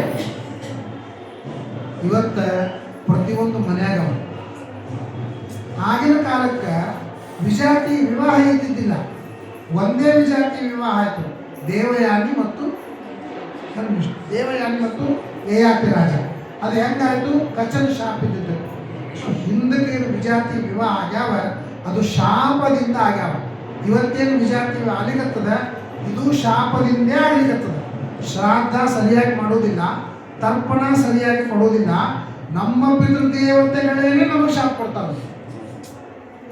ಧರ್ಮಶಾಸ್ತ್ರ ಹೇಳ್ತದೆ, ತರ್ಪಣ ಶ್ರಾದ್ದಾದಿಗಳನ್ನು ಶ್ರದ್ಧೆಯಿಂದ ಮಾಡದೇ ಇದ್ದರೆ ಇವ್ರ ಮನೆ ಹಾಳಾಗಲಿ, ಇವ್ರ ಸಂತಾನ ದಾರಿ ಬಿಟ್ಟು ಹೋಗಲಿ, ಇವ್ರ ಮನೆಯೊಳಗೆ ವಿಜಾತಿ ವಿವಾಹಗಳಾಗಲಿ ಅಂತ ನಮ್ಮ ಪಿತೃದೇವತೆಗಳೇ ನಮಗೆ ಶಾಪ ಕೊಡ್ತಾರೆ. ಎಷ್ಟು ಶ್ರದ್ಧೆಯಿಂದ ಶ್ರಾದ್ದ ಮಾಡ್ತಾರೆ, ಎಷ್ಟು ಮಾಡ್ತಾರೆ, ಎಲ್ಲಿ ಮಾಡ್ತಾರೆ? ಶ್ರಾದ್ದಕ್ಕೆ ಬೇಕಾಗುವಷ್ಟು ಸಾಮಾನುಗಳನ್ನು ಎಲ್ಲಿ ತರ್ತಾನೆ? ಬಹಳ ಕಷ್ಟ ಇದೆ. ಅದೆಲ್ಲ ಶಾಪಗ್ರಸ್ತನಾಗಿ ಇವತ್ತು ಮಕ್ಕಳೆಲ್ಲ ದಾರಿ ತಪ್ಪಲಿಗತ್ತಾರ, ಮನೆಯೊಳಗೆಲ್ಲ ವಿಜಾತಿ ವಿವಾಹ ಆಗ್ಲಿಕತ್ತಾವ. ಇದು ಯಾಕೆ ಆಗ್ಲಿಕತ್ತಾವ ಅಂತ ಯಾರಿಗೂ ಗೊತ್ತಿಲ್ಲ, ಆಗ್ಲಿಕತ್ತಾವ ಅಂತ ಅಷ್ಟೇ ನೋಡ್ಲಿಕತ್ತಾವ. ಇದಕ್ಕೆ ಮೂಲ ಕಾರಣ ನಮ್ಮ ಪುರಾಣದಲ್ಲಿ ಸಿಗ್ತಾವ. ಶಾಪಗ್ರಸ್ತರಾದವರು ವಿಜಾತಿ ವಿವಾಹ ಮಾಡ್ಕೊಳ್ತಾರೆ. ಎಷ್ಟು ತರಹದ ಶಾಪಗಳು ನಮ್ಮ ಮನೆಯಲ್ಲಿ ನಿತ್ಯ ನಡೀತಾವ ಅಂತಂದ್ರೆ, ಒಬ್ಬ ಹೆಣ್ಣುಮಗಳ ಕಣ್ಣ ನೀರು ಮನೆಯೊಳಗೆ ತಂದು ಅಂದ್ರೆ, ಒಬ್ಬ ಸುಮಂಗಲಿ ಅತ್ತಿರ್ಬೋದು, ಸೊಸಿ ಇರ್ಬೋದು, ನಾದ್ನಿ ಇರ್ಬೋದು, ಇಲ್ಲ ಯಾರಾದರೂ ಗುಡಿ ತುಂಬಿಸ್ಕೊಳ್ಳಿ ಬಂದಿರ್ಬೋದು, ಅಥವಾ ಯಾವುದೋ ಒಬ್ಬ ಸುಮಂಗಲಿ ಹೆಣ್ಮಗಳು ಮನೆಯೊಳಗೆ ಕಣ್ಣ ನೀರು ತಂದು ಅಂತಂದ್ರೆ ಆ ಕುಟುಂಬ ಹಾಳ. ವಿದುರು ಹೇಳ್ತಾರೆ, ದ್ರೌಪದಿಯಂತಹ ಸುಮಂಗಲಿ ಕಣ್ಣ ನೀರು ತಂದಿ ಅಂತಂದ ನಿನ್ನ ಕುಟುಂಬ, ನಿನ್ನ ವಂಶ ಸಂಪೂರ್ಣ ನಾಶವಾಗ್ತದೆ ಅಂತ ಹೇಳ್ತಾನೆ. ಎಷ್ಟು ಮಂದಿ ನಮ್ಮಲ್ಲಿ ಹೇಳೋದಿಲ್ಲ? ಮನೆಯೊಳಗಿದ್ದವರು ಅಳ್ತಾರ. ಸುಮ್ಮನೆ ಅರ್ಶಿನ ಕುಂಕುಮಕ್ಕೆ ಬಂದಾಗ ಸುಮ್ಮನೆ ಅರ್ಶಿನ ಕುಂಕುಮ ಹಚ್ಕೊಂಡು ಹೋಗ್ಬೇಕು ಬೇಡ. ಇಲ್ಲದ್ದೆಲ್ಲ ಸುದ್ದಿ ತಂದು ಗಳಗಳಗಳ ಹತ್ತು ಅವ್ರ ಮನ್ಯಾಗ ಕಣ್ಣೀರು ಹಾಕಿ ವಂಶ ಹಾಳು ಮಾಡಿ. ಆಚಾರ ಚಲೋ ಹೇಳಿದ್ರು ನೋಡ್ರಿ, ನಮಗೂ ಅವ್ರ ಮ್ಯಾಲ ಭಾಳ ದ್ವೇಷ ಇತ್ತು. ಅವ್ರ ವಂಶ ಹಾಳು ಮಾಡಬೇಕು ಮಾಡಿದ್ದೇವಿ, ಹೆಂಗೆ ಮಾಡಬೇಕು ಅಂತ ಐಡಿಯಾ ಗೊತ್ತಿದ್ದಿದ್ದಿಲ್ಲ. ಹೋಗಿ ಸ್ವಲ್ಪ ಹತ್ತಿ ಬಿಟ್ಟೇವೆ ಅಂದ್ರೆ ವಂಶ ಹಾಳಾಗ್ಬಿಡ್ತದೆ. ಹೊಡಿಬೇಕಾಗಿಲ್ಲ, ಬಡಿಬೇಕಾಗಿಲ್ಲ, ಏನೂ ಮಾಡ್ಬೇಕಿಲ್ಲ, ಹೋಗಿ ಕಣ್ಣಾಗಿ ನಿಂತಂದು ಬಂದ್ಬಿಡುದು. ಇದೆಲ್ಲ ಕಲಿಯುಗದೊಳಗೆ ನಡೀತವೆ ಅಂತ ಹೇಳ್ತಾರೆ. ಅದಾದಮೇಲೆ ನಮ್ಮ ಆಪನ್ನಂ ಭೃತ್ಯಂ ಪತಯ, ಯಾರು ಸ್ವಾಮಿ ಬಾಸ್ ಇರ್ತಾರೆ, ಅವನ ಕಂಪ್ನಿ ನಡೆಸಿರ್ತಾನೆ, ಅನ್ನಕ್ಕೆ ಹಾಕ್ತಿರ್ತಾರೆ, ಅವನ ಆಪತ್ತು ಬಂದು ಅಂತ ಬಿಟ್ಟು ಹೋಗ್ಬಿಡು, ಬೇರೆ ಕಂಪ್ನಿಗೆ ಹೋಗ್ಬಿಡುದು. ಅವನಿಗೆ ಸಹಾಯ ಮಾಡುವುದಿಲ್ಲ, ಅವನು ಮುಂತರಂಗಿಲ್ಲ, ಏನು ದಯಾ ಅಂತ ನಮಗೆ ಸರ್ವತಾ ಇಲ್ಲ ಅಂತ ಹೇಳ್ತಾರೆ. ಅದಾದಮೇಲೆ ಶೂದ್ರಾಹ ವಿಪ್ರವೇಶೇನ ಉಪಜೀವಂತಿ, ಶೂದ್ರೆಲ್ಲ ಬ್ರಾಹ್ಮಣರ ವೇಷ ಹಾಕ್ಕೊಂಡು ಅವರು ಯಜ್ಞ ಕಲಿತಾರೆ. ನೀವು ಕೊನೆಗೆ ಹೋರಿ ಹೆಣ್ಮಕ್ಳು ಪುರೋಹಿತರು ಸಿಗ್ತಾರೆ, ಅವರು ವೇದ ಹೇಳ್ತಾರೆ, ಪುಣ್ಯಾವಾಚನೆ ಮಾಡಿಸ್ತಾರೆ, ಗಂಡಸರಿಗಿಂತ ಭಾರಿ ಮಾಡಿಸ್ತಾರೆ. ಅವ್ರ ಧ್ವನಿ ನೋಡಬೇಕು, ರಾಗದೊಳಗೆ ಹೇಳ್ತಾರೆ, ಅವರೆಲ್ಲ ಪೌರೋಹಿತ್ಯ ಮಾಡಿಸ್ತಾರೆ, ಶೂದ್ರರು ಪೌರೋಹಿತ್ಯ ಮಾಡಿಸ್ತಾರೆ. ನೀವು ಆ ಕಡೆಲ್ಲ ಉತ್ತರ ಪ್ರದೇಶಕ್ಕೆ ಹೋದ್ರಿ ಅಂತಾರೆ, ಯಾರ್ಯಾರೋ ಮಾಡಿಸ್ತಾರೆ, ಏನೇನೋ ಮಾಡಿಸ್ತಾರೆ, ಸಂಬಂಧ ಇಲ್ಲ, ಮಂತ್ರ ಇಲ್ಲ, ತಂತ್ರ ಇಲ್ಲ, ಸರಿಯಾಗಿ ಪದ್ಧತಿ ಗೊತ್ತಿಲ್ಲ, ಧರ್ಮಶಾಸ್ತ್ರ ಗೊತ್ತಿಲ್ಲ, ಅವರೆಲ್ಲ ಮಾಡಿಸ್ತಾರೆ. ಕಲಿಯುಗದೊಳಗೆ ಉತ್ತಮ ಪುರೋಹಿತರು ಅಂತಂದರೆ ನಿಮ್ಗೆ ಸಿಗುವುದಿಲ್ಲ. ಅವರ ಹೆಸರೇ ಪುರೋಹಿತ. ಯಜಮಾನನಿಗೆ ಮುಂದಿನ ಕಾಲಕ್ಕೆ ಹಿತವಾಗಬೇಕು ಅಂತಲಿಕ್ಕೆ ಏನು ಜಪ ಮಾಡಬೇಕು, ಏನು ಮಂತ್ರ, ತತ್ವಾಯಾಮಿ ಬ್ರಹ್ಮಣ ವಂದಮಾನ ತದಾಶಾಸ್ತಿ. ಅಲ್ಲಿ ಪುರೋಹಿತರು ಹೇಳ್ತಾರೆ, ಮಾಯು ಪ್ರಮೋಷೀಹಿ, ನನ್ನ ಯಜಮಾನನ ಆಯುಷ್ಯವನ್ನು ಅಪಹಾರ ಮಾಡಬೇಡ, ನಮ್ಮ ಯಜಮಾನನಿಗೆ ಒಳ್ಳೆಯದನ್ನು ಮಾಡು, ನಮ್ಮ ಯಜಮಾನಿಗೆ ಯೋಗಕ್ಷೆ ಮಾಡು, ಧಾನ್ಯಂ ಧನಂ ಪಶು ಬಹುಪುತ್ರ ಲಾಭಂ ಶತಸಂವತ್ಸರಂ ದೀರ್ಘಮಾಯು, ಇದೆಲ್ಲ ಅಪೇಕ್ಷೆ ಮಾಡ್ತಾನೆ ಪುರೋಹಿತ. ಅವನಿಗೆ ಪುರೋಹಿತ ಅಂತ ಕರೀತಾರೆ. ಎಲ್ಲಿದೆ ಯಾರ ಪುರೋಹಿತರು ಒಬ್ಬ ಯಜಮಾನನ ಬಗ್ಗೆ ಕಳಕಳಿ ತೋರಿಸ್ತಾರೆ, ಯಜಮಾನನ ಕಡೆಯಿಂದ ಎಷ್ಟು ಹೀರಬೇಕು ಅಂತ ವಿಚಾರ ಮಾಡ್ತಾರೆ ಹೊರತು ಎಲ್ಲರೂ ಹಾಗಿದ್ದಾರೆ ಅಂತ ನಾನು ಹೇಳ್ತಾ ಇಲ್ಲ. ಕಲಿಯುಗದ ಬುದ್ಧಿ ಹೆಂಗಿರ್ತದೆ ಅಂತ ಹೇಳ್ತಾ ಇದ್ದೀನಿ, ನಾನು ಹೇಳ್ತಾ ಇಲ್ಲ. ವೇದವ್ಯಾಸರು ಹೇಳ್ತಿರ್ತಾರೆ, ನೀವು ಏನಾದ್ರು ಜಗಳ ಆಡದಿದ್ರು ಅವ್ರ ಜೊತೆ ಜಗಳ ಅವ್ರು ಹೇಳ್ತಾ ಇದ್ದಾರೆ, ವಿಪ್ರವೇಶೇನ ಉಪಜೀವಂತಿ ಧರ್ಮಂ ವಕ್ಷಂತಿ ಅಧರ್ಮಜ್ಞ. ಏನೂ ಧರ್ಮ ಗೊತ್ತಿಲ್ಲ, ಧರ್ಮ ಹೇಳ್ತಾರೆ, ಭಾರಿ ಧರ್ಮವನ್ನು ಏನು ಅಥೆಂಟಿಕ್ ಆಗಿ ಹೇಳ್ತಾರೆ. ಧರ್ಮ ಏನೂ ಗೊತ್ತಿಲ್ಲ ಅವರಿಗೆ. ಅದಿರ್ಯ ಉತ್ತಮಾಸನಂ ನಿತ್ಯಂ ಉದ್ವಿಗ್ನ ಮನಸ್ಸಃ. ಕಲಿಯುಗದೊಳಗೆ ಯಾವಾಗಲೂ ಟೆನ್ಷನ್ ಇರ್ತದೆ. ಉದ್ವಿಗ್ನ ಮನಸ್ಸು ಅಂದ್ರೇನು? ಯಾವಾಗಲೂ ಟೆನ್ಷನ್ ಇರ್ತದೆ, ಸಣ್ಣ ಪುಟ್ಟ. ಮಹಾಭಾರತದಲ್ಲಿ ಹೇಳ್ತಾರೆ, ಟೆನ್ಷನ್ ಯಾವಾಗಲೂ ಯಾರಿಗೆ ಇರ್ತದೆ ಅಂದರೆ, ಹೋದ ಜನ್ಮದೊಳಗೆ ಯಾರು ನಾಯಿ ಸಾಕಿರ್ತಾರೆ ಅವರಿಗೆ ಯಾವಾಗಲೂ ಟೆನ್ಷನ್ ಇರ್ತದೆ ಅಂತ ಮಹಾಭಾರತ. ನಾಯಿ ಸಾಕೋರು ತಿಳ್ಕೋಬೇಕು. ಯಾಕಂತ ಕಾರಣ ಹೇಳ್ತೀನಿ ಕೇಳಿ. ಉಮಾಮೇಶ ಸಂವಾದದೊಳಗೆ ಬರ್ತದೆ. ನೀವು ಎಲ್ಲಾದರೂ ನಾಯಿ ಸಾಕಿದ್ರಿ ಅಂತಂದ್ರೆ ಅಲ್ಲಿ ಒಂದು ಬೋರ್ಡ್ ಹಾಕಿರ್ತಾರೆ, ಬರ್ತದಿಲ್ಲ? ಇಲ್ಲಿ ನಾಯಿ ಇದೆ ಅಂದ್ರೆ ಅಡ್ಡಿಲ್ಲ, ಇಲ್ಲಿ ನಾಯಿಗಳಿವೆ ಎಚ್ಚರಿಕೆ ಅಂತಂದ್ರೆ. ಇದ್ದದ್ದು ಮನ್ಯಾಗ ಒಂದೇ ನಾಯಿ, ಬೋರ್ಡ್ ಮಾತ್ರ ಇಲ್ಲಿ ನಾಯಿಗಳಿವೆ ಎಚ್ಚರಿಕೆ. ಎರಡೇ ಕಾರಣ. ನಾಯಿಗೆ ಬಹಳ ಗೌರವ ಇದ್ದಲ್ಲಿ ಹೇಳ್ತಾರೆ ಸ್ವಾಮಿಗಳು, ನಾವು ಸ್ವಾಮಿಗಳವರು ಅಂದ್ರೆ ಒಬ್ಬನೇ ಇದ್ರೂ ಕೂಡ ಬಹುವಚನ ಇಟ್ಟರೆ ಬಹಳ ಗೌರವ ಅಂತ ಅರ್ಥ.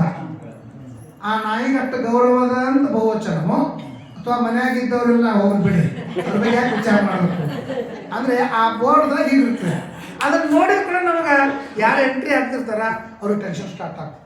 ನಾಯಿ ಈ ಕಡೆಯಿಂದ ಬರ್ತದ, ಆ ಕಡೆಯಿಂದ ಬರ್ತದ, ಅಷ್ಟೊಳಗೆ ಬಹು ಅಂತ ಬಗಳತು ಅಂದ್ರೆ ಹೂನು ಬೇಕಿ ರೀಚ್ ಆಗುತ್ತೆ.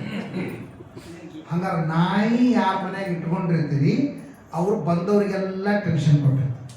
ಬೋರ್ಡ್ ನೋಡಿ, ನಾಯಿ ಬಗಳಿದ್ದು ನೋಡಿ. ಅದರೊಳಗೆ ಈಗಂತೂ ಕೆಲವು ದೊಡ್ಡ ದೊಡ್ಡ ನಾಯಿ ಅಂದ್ರೆ 5-5 ಫೂಟ್ ಎತ್ತರದ್ದು ನಾಯಿಗಳು ಬರ್ತಾವೆ. ಅವು ಬಂದು ಕಡೆಗಿಲ್ಲ ಬಿಡಂಗಿಲ್ಲ, ಬರೇ ನಿಮ್ಮ ಹತ್ರ ಬಂದು ಸಾಕು ನಿಮ್ಗೆ ಟೆನ್ಷನ್ ಆಗ್ತದೆ. ಸೊ ಯಾರು ನಾಯಿ ಸಾಕಿರ್ತಾರ ಅವ್ರು ಭಾಳ ಜನರಿಗೆ ಟೆನ್ಷನ್ ಕೊಟ್ಟದ್ದರಿಂದ ಅದರ ಶಾಪ ಮೂಲಕವಾಗಿ ಅವರು ಮುಂದಿನ ಜನ್ಮದೊಳಗೆ 24 ತಾಸು ಟೆನ್ಷನ್ದೊಳಗೆ ಇರ್ತಾರೆ. ಅಲ್ರಿ ಯಾಕೆ ಟೆನ್ಷನ್ದೊಳಗಿದ್ದೀವಿ? ಮುಂದಿನ ರವಿವಾರ ನಮ್ಮನೆ ಸತ್ಯನಾರಾಯಣ ಪೂಜೆ ಅದ ಅಂತ. ಮುಂದಿನ ರವಿವಾರ ಸತ್ಯನಾರಾಯಣ ಪೂಜೆ ಇದ್ರೆ ಇವತ್ತು ಟೆನ್ಷನ್ ಇರ್ತಾರೆ.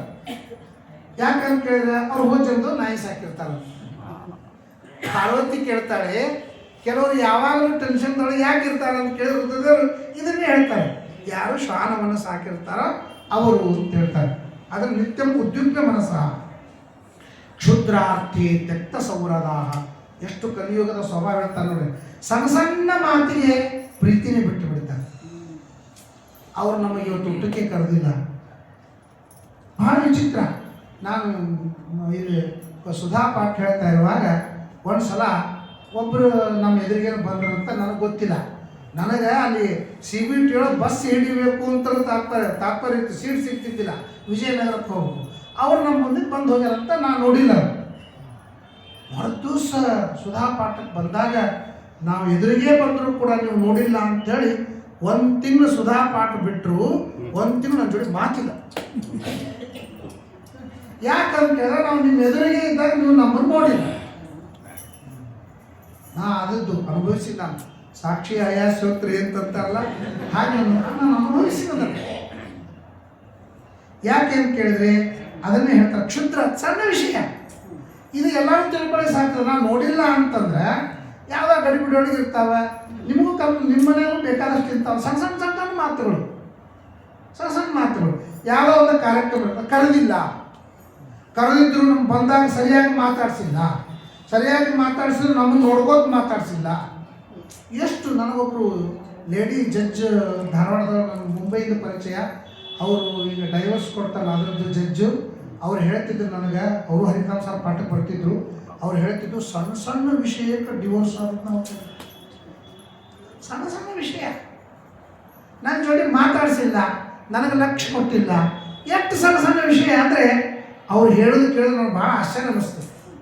ಅದಕ್ಕೆ ಕ್ಷುದ್ರ ಆಗ್ತಿ, ಕ್ಷುದ್ರವಾದ ಸಣ್ಣ ವಿಷಯದೊಳಗೆ ತೆಕ್ತ ಸೌರದಾಹ, ಪ್ರೀತಿ ಸಂಬಂಧ ಎಲ್ಲ ಕಳ್ಕೊಂಡ್ಬಿಡ್ತಾರೆ. ಅದಕ್ಕೆ ತುಚ್ಛ ವಿಷಯಗಳನ್ನು ಇಚ್ಛಿಸದಲೆ ಎದುರ್ಚ್ಛಾಲಾಭದೆ ಪ್ರೋಚ್ಛನಾಗುವುದೇ ಫಲವಿದು ಬಾಳದುದಕ್ಕೆ ಅಂತ ಜಗನ್ನಾಥದಾಸ್ ಹೇಳ್ತಾರೆ. ತುಚ್ಛ ವಿಷಯಗಳನ್ನು ಇಚ್ಛಿಸೋದು. ಸಣ್ಣ ಸಣ್ಣ ವಿಷಯಕ್ಕೆ ನಾವು ಭಾಳ ಗಮನ ಕೊಡಬಾರ್ದು. ನೀವು ಎಷ್ಟು ಗಮನ ಕೊಡ್ತೀರಿ ನೋಡ್ರಿ ಅಷ್ಟು ನಿಮ್ಗೆ ತೆಗಿಬೇಡ. ಸಣ್ಣ ಸಣ್ಣ ವಿಷಯ ಕೊಡ್ತಾರೆ. ಆದ್ದರಿಂದ ಕ್ಷುದ್ರಾರ್ಥಿ ತೆಕ್ತ ಸೌರದಾಹ.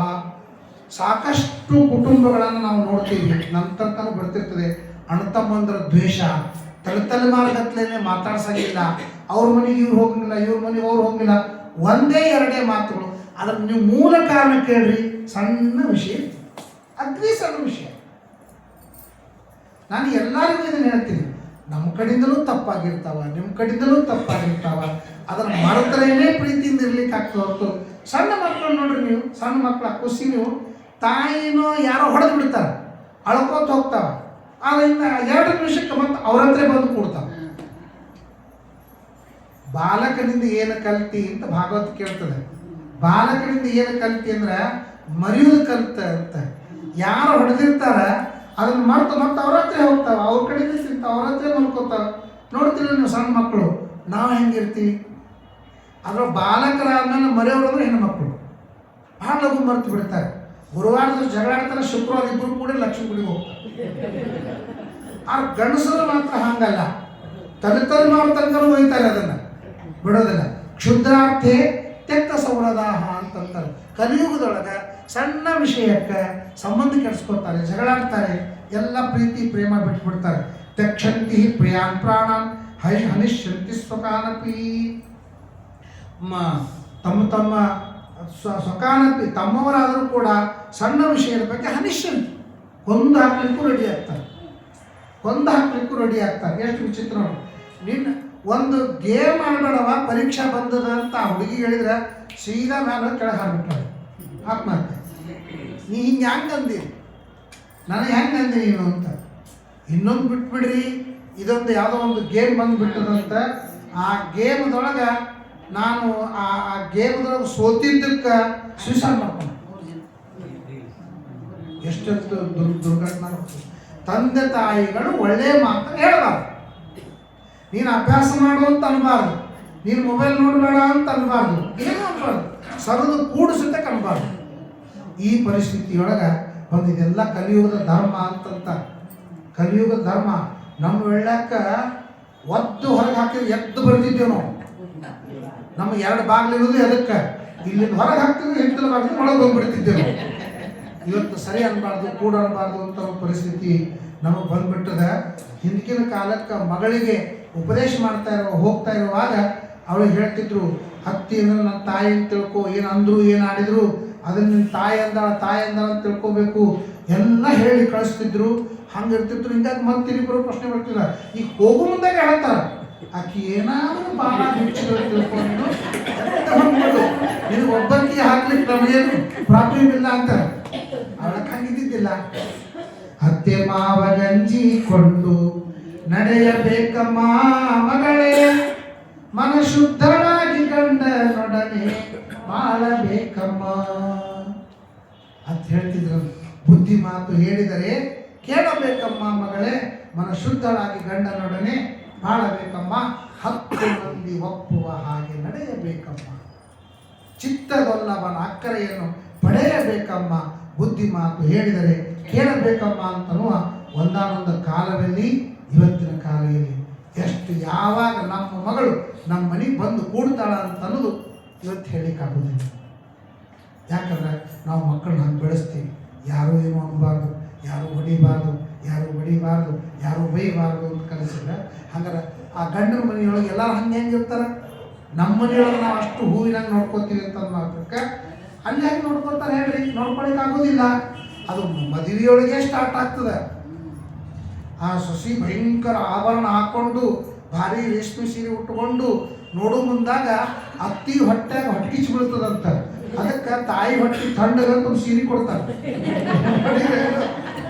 ಅಲ್ಲೊಂದು ಅದ ಇದು, ತಾಯಿ ಹೊಟ್ಟೆ ಥಂಡಗನ್ಸ್ ಕೊಡ್ತಾರೆ ಇಲ್ಲ ಕೊಡ್ತಾರೆ. ಯಾಕಂದ್ರೆ ಹಾಗೆ ಹೊಟ್ಟೆ ಸ್ಟಾರ್ಟ್ ಆಗ್ಬಿಟ್ಟಿರ್ತದೆ. ಅವ ಪುರೋಹಿತ ಲಾಜಾ ಹೋಗಿ ಮಾಡ್ಬೇಕಾದ್ರೆ ಅನ್ನ ಮಾಡಬೇಕು, ಒಲಿಗೆ ಸಿಗಂಗಿಲ್ಲ. ಅತ್ತಿ ಹೊಟ್ಟೆ ಮೇಲೆ ಹೋಗೋಣಿಟ್ಟು ಸಾಕು, 2 ಮಿನಿಟು ಅನ್ನ ಆಗ್ತದೆ. ಅಷ್ಟು ಹೊಟ್ಟೆ ಚಾಗ್ಬಿಟ್ಟಿರ್ತದೆ ಅಂತ. ಅದಕ್ಕೆ ಅದೊಂದು ಸೀರೆ ಎತ್ತು ಕೊಡೋ ಪದ್ಧತಿ ಇದೆ. ಅಂದ್ರೆ ಆ ಭಾವನೆ ಹಾಗೆ ಸ್ಟಾರ್ಟ್ ಆಗ್ಬಿಟ್ಟಿರ್ತದೆ. ಕಲಿಯುಗದ ಧರ್ಮ ಹೇಳ್ತಾರೆ, ಕ್ಷುದ್ರಾರ್ಥಿ ತ್ಯಕ್ತ ಸೌರದ ಪುಂಸಾಂ ಕಲಿಕೃತಾನ್ ದೋಷಾನ್ ದ್ರವ್ಯ ದೇಶಾತ್ ಪ್ರಸಂಭವಾನ್. ಅದಕ್ಕೆ ಹೇಳ್ತಾರೆ, ದ್ರವ್ಯ ಸೊಕ್ಕಿನಿಂದ ಪಾಪ ಮಾಡ್ತಾನೆ ಮನುಷ್ಯ. ದ್ರವ್ಯ ಅಂದ್ರೆ ಸೊಕ್ಕಿನಿಂದ ಪಾಪ ಮಾಡ್ತಾನೆ. ನಾನು ಅವ್ರಿಗೆ ಯಾಕೆ ನಮಸ್ಕಾರ ಮಾಡೋದು, ನಾನು ಅವ್ರ ಜೋಡಿ ಯಾಕೆ ಮಾತಾಡ್ಸ್ಬೇಕು, ನಾನು ಅಲ್ಲಿ ಯಾಕೆ ಹೋಗ್ಬೇಕು, ಅವ್ರ ಪುರಾಣಕ್ಕೆ ನಾ ಯಾಕೆ ಕೂಡಬೇಕು. ಎಂತೆಂಥ ಮನೋಭಾವನೆಗಳು ಬರ್ತಾವೆ. ಇದು ಗರ್ವ ಅಂತಂತ. ಯಾಕೆ ಗರ್ವ ಪಡ್ತಾನೆ? ನಿಮಗೆ ಲೆಕ್ಕ ಹೇಳ್ತೀನಿ ಕೇಳಿ. ಒಂದು ನಮ್ಮ ಖಗೋಲ ಯೂಟ್ಯೂಬ್ದೊಳಗೆ ಖಗೋಲ ತೆಗೆದು ನಿಮ್ಗೆ ಗೊತ್ತಾಗ್ತದೆ. ಆಕಾಶದೊಳಗ ಅನಂತ ಗ್ಯಾಲಕ್ಸಿಗಳು, ಅದರೊಳಗೆ ಒಂದು ಗ್ಯಾಲಕ್ಸಿ, ಆ ಗ್ಯಾಲಕ್ಸಿ ಒಳಗೆ ಅನಂತ ನಕ್ಷತ್ರಗಳವ. ಅದರೊಳಗೆ ಒಂದು ನಕ್ಷತ್ರ ಸೂರ್ಯ. ಆ ಸೂರ್ಯನಿಗೆ ಸಂಬಂಧಪಟ್ಟಂಥ ಗ್ರಹಗಳು. ಅದರೊಳಗೆ ನಮ್ಮ ಭೂಮಿ ಒಂದು ಗ್ರಹ. ಅದರೊಳಗೆ ಭರತಖಂಡ, ಭರತ ವರ್ಷ, ಗೋದಾವರಿ ತೀರ, ದಕ್ಷಿಣ ದೇಶ, ಹುಬ್ಬಳ್ಳಿ, ವಿಜಯನಗರ, ಅದರೊಳಗೊಂದು ಮನಿ, ಅದರೊಳಗೊಂದು ಊರು, ಅದರೊಳಗೊಂದು ಪರ್ಸ್, ಅದರ ಮೇಲೆ ಹಾಕೋದು. ಸಂಕಲ್ಪ ಯಾಕೆ ಮಾಡ್ಬೇಕು ಗೊತ್ತದೆ ನಿಮಗೆ? ಸಂಕಲ್ಪ ಯಾಕೆ ಮಾಡ್ಬೇಕು? ಭರತ ವರ್ಷ, ಭರತಖಂಡೆ, ಜಂಬೂದ್ವೀಪದಲ್ಲಿ. ಯಾಕಂದ್ರೆ ದೇವರೇ ನಿಂದಿ ಅಂತ ದೊಡ್ಡ ಜಗತ್ತದ, ನಾನು ಯಾವ ಗಿಡದ ಕ್ರಿಮಿ ಇದ್ದೀನಿ, ಆದರೂ ಕೂಡ ನಾ ಮಾಡೀನಿ ಅಂತ ಅಹಂಕಾರದಲ್ಲಪ್ಪ. ನಾಮಕರ್ತ ಹರಿಕರ್ತ ಪೂಜಾ ಕರ್ಮಚಾಕ್ಲ ಅಂತ ಆ ಭಾವನಾ ಬರಲಿಕ್ಕೆ ಕರ್ಮ ಮಾಡೋಕ್ಕಿಂತ ಮೊದಲಕ್ಕೆ ಸಂಕಲ್ಪ, ಆಮೇಲೆ ಸಮರ್ಪಣೆ. ಅದಕ್ಕೆ ಪುರಂದರದಾಸರು ಹೇಳ್ತಾರೆ, ಬಲದಲ್ಲಿ ಹಲಧರನೆ, ಛಲದಲ್ಲಿ ರಾವಣನೇ, ಕುಲದಲ್ಲಿ ವಸಿಷ್ಠ ಗೌತಮನಿಯೇನೋ, ಗರ್ವವ್ಯಾತಕೋ ನಿನಗೆ ಪಾಮರ ಮನುಜ.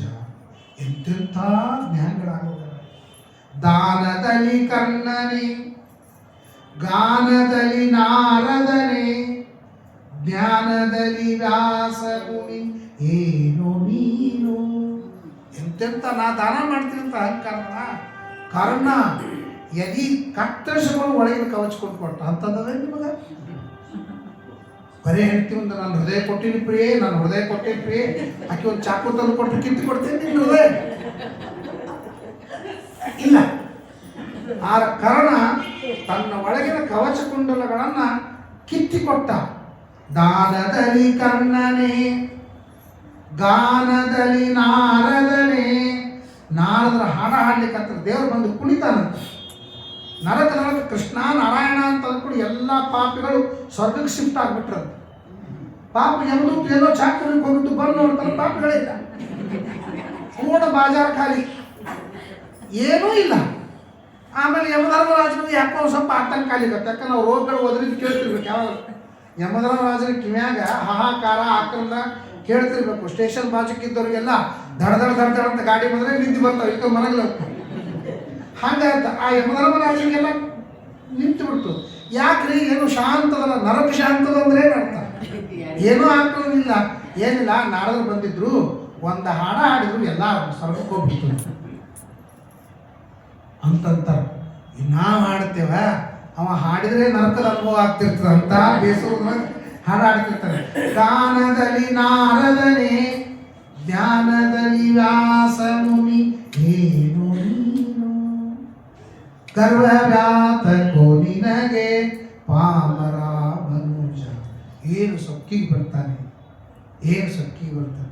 ನೀವು ಏರ್ಪೋರ್ಟ್ ನೋಡಿ ನಿಂದಿರಿ ಗೊತ್ತಾಗ್ತದೆ. ಯಾರು ಒಂದು ನಾಯಿ ಸಿಕ್ಕಕ್ಕೆ ನಮ್ಮನ್ನು ನೋಡೋಣ. ನಾನು ಎಷ್ಟು ಪ್ರಸಿದ್ಧಿ ಇದ್ದೀನಿ, ನಂದೆಲ್ಲ ದಡ ದಡ ದಡ ದಡ ಯಾರೋ ಬಂದ್ಬಿಟ್ಟು ನಮಸ್ಕಾರ ಮಾಡ್ತಾರೆ. ನಾನೇನು ತಿಳ್ಕೊತೀವಿ, ನಮ್ಮ ಸಂಬಂಧ ಯಾರ್ತಾರೆ, ಎಲ್ಲಿ ಬೇಕಾದ್ರೆ ಅವರು ನಮಸ್ಕಾರ ಮಾಡ್ತಾರೆ. ನಿಮ್ಮ ನಮಸ್ಕಾರ ಇಲ್ಲಿ ನೋಡ್ರಿ, ಏರ್ಪೋರ್ಟ್ ನಿಮ್ಮ ಚಮತ್ಕಾರ ನೋಡ್ರಿ, ಒಬ್ಬರು ನಮ್ಮನ್ನು ನೋಡೋದಿಲ್ಲ. ನಾವು ಯಾರು ಅಂತಂದೇ ಗೊತ್ತಿಲ್ಲ ಅಂತಂದಾಗ ನಾವು ನೋಡಿದ್ರೆ ಗೊತ್ತಾಗ್ತದೆ. ಗರ್ವ ಪಡೋದ್ರೊಳಗೆ ಏನೇನೂ ಆಗ್ತಿಲ್ಲ. ಅದಕ್ಕೆ ಹೇಳ್ತಾರೆ ಪುಂಸಾಂ ಮದಾದಯ, ಅದನ್ನು ಪಾಪ ಮಾಡ್ತಾರೆ. ಹಿರಿಯರಿಗೆ ಅವಮಾನ ಮಾಡ್ತಾರೆ, ದೊಡ್ಡ ಜ್ಞಾನಿಗಳಿಗೆ ಅವಮಾನ ಮಾಡ್ತಾರೆ. ನಾನು ಯಾರು ಅಂತಂತಾನೆ. ನೀನು ಯಾರು ಅಂಬುದು ನಿನಗೆ ಗೊತ್ತಿಲ್ಲ ಅಂದಮೇಲೆ ನೀನು ಯಾರು ಅಂತ ಹೆಂಗಳಿ ಬರ್ತದೆ. ಎರಡನೇದ್ದು ಆಚಾರ ದೋಷ, ಆಚರಣೆನೇ ಇಲ್ಲ. ಆಚರಣೆ ಇಲ್ಲ ಅಂತನ್ನೋದೊಂದು ದೋಷ, ಆಚರಣೆ ಮಾಡುವಾಗ ಒಂದು ದೋಷ. ಏನು ಬೇಕೋದು ಆಚರಣೆ ಮಾಡ್ತಾರೆ. ಪರಮಾತ್ಮ ಹೇಳ್ತಾನೆ, ಕಪಿಲ ಪರಮಾತ್ಮ ಮೂರ್ತಿಯೊಳಗೆ ನಾನು ಪೂಜೆ ಮಾಡ್ತಾರೆ, ಮನೆಯೊಳಗೆ ಓಡಾಡೋರಿಗೆಲ್ಲ ಬಾಯಿ ಬಂದಂಗೆ ಬೈತಾರೆ.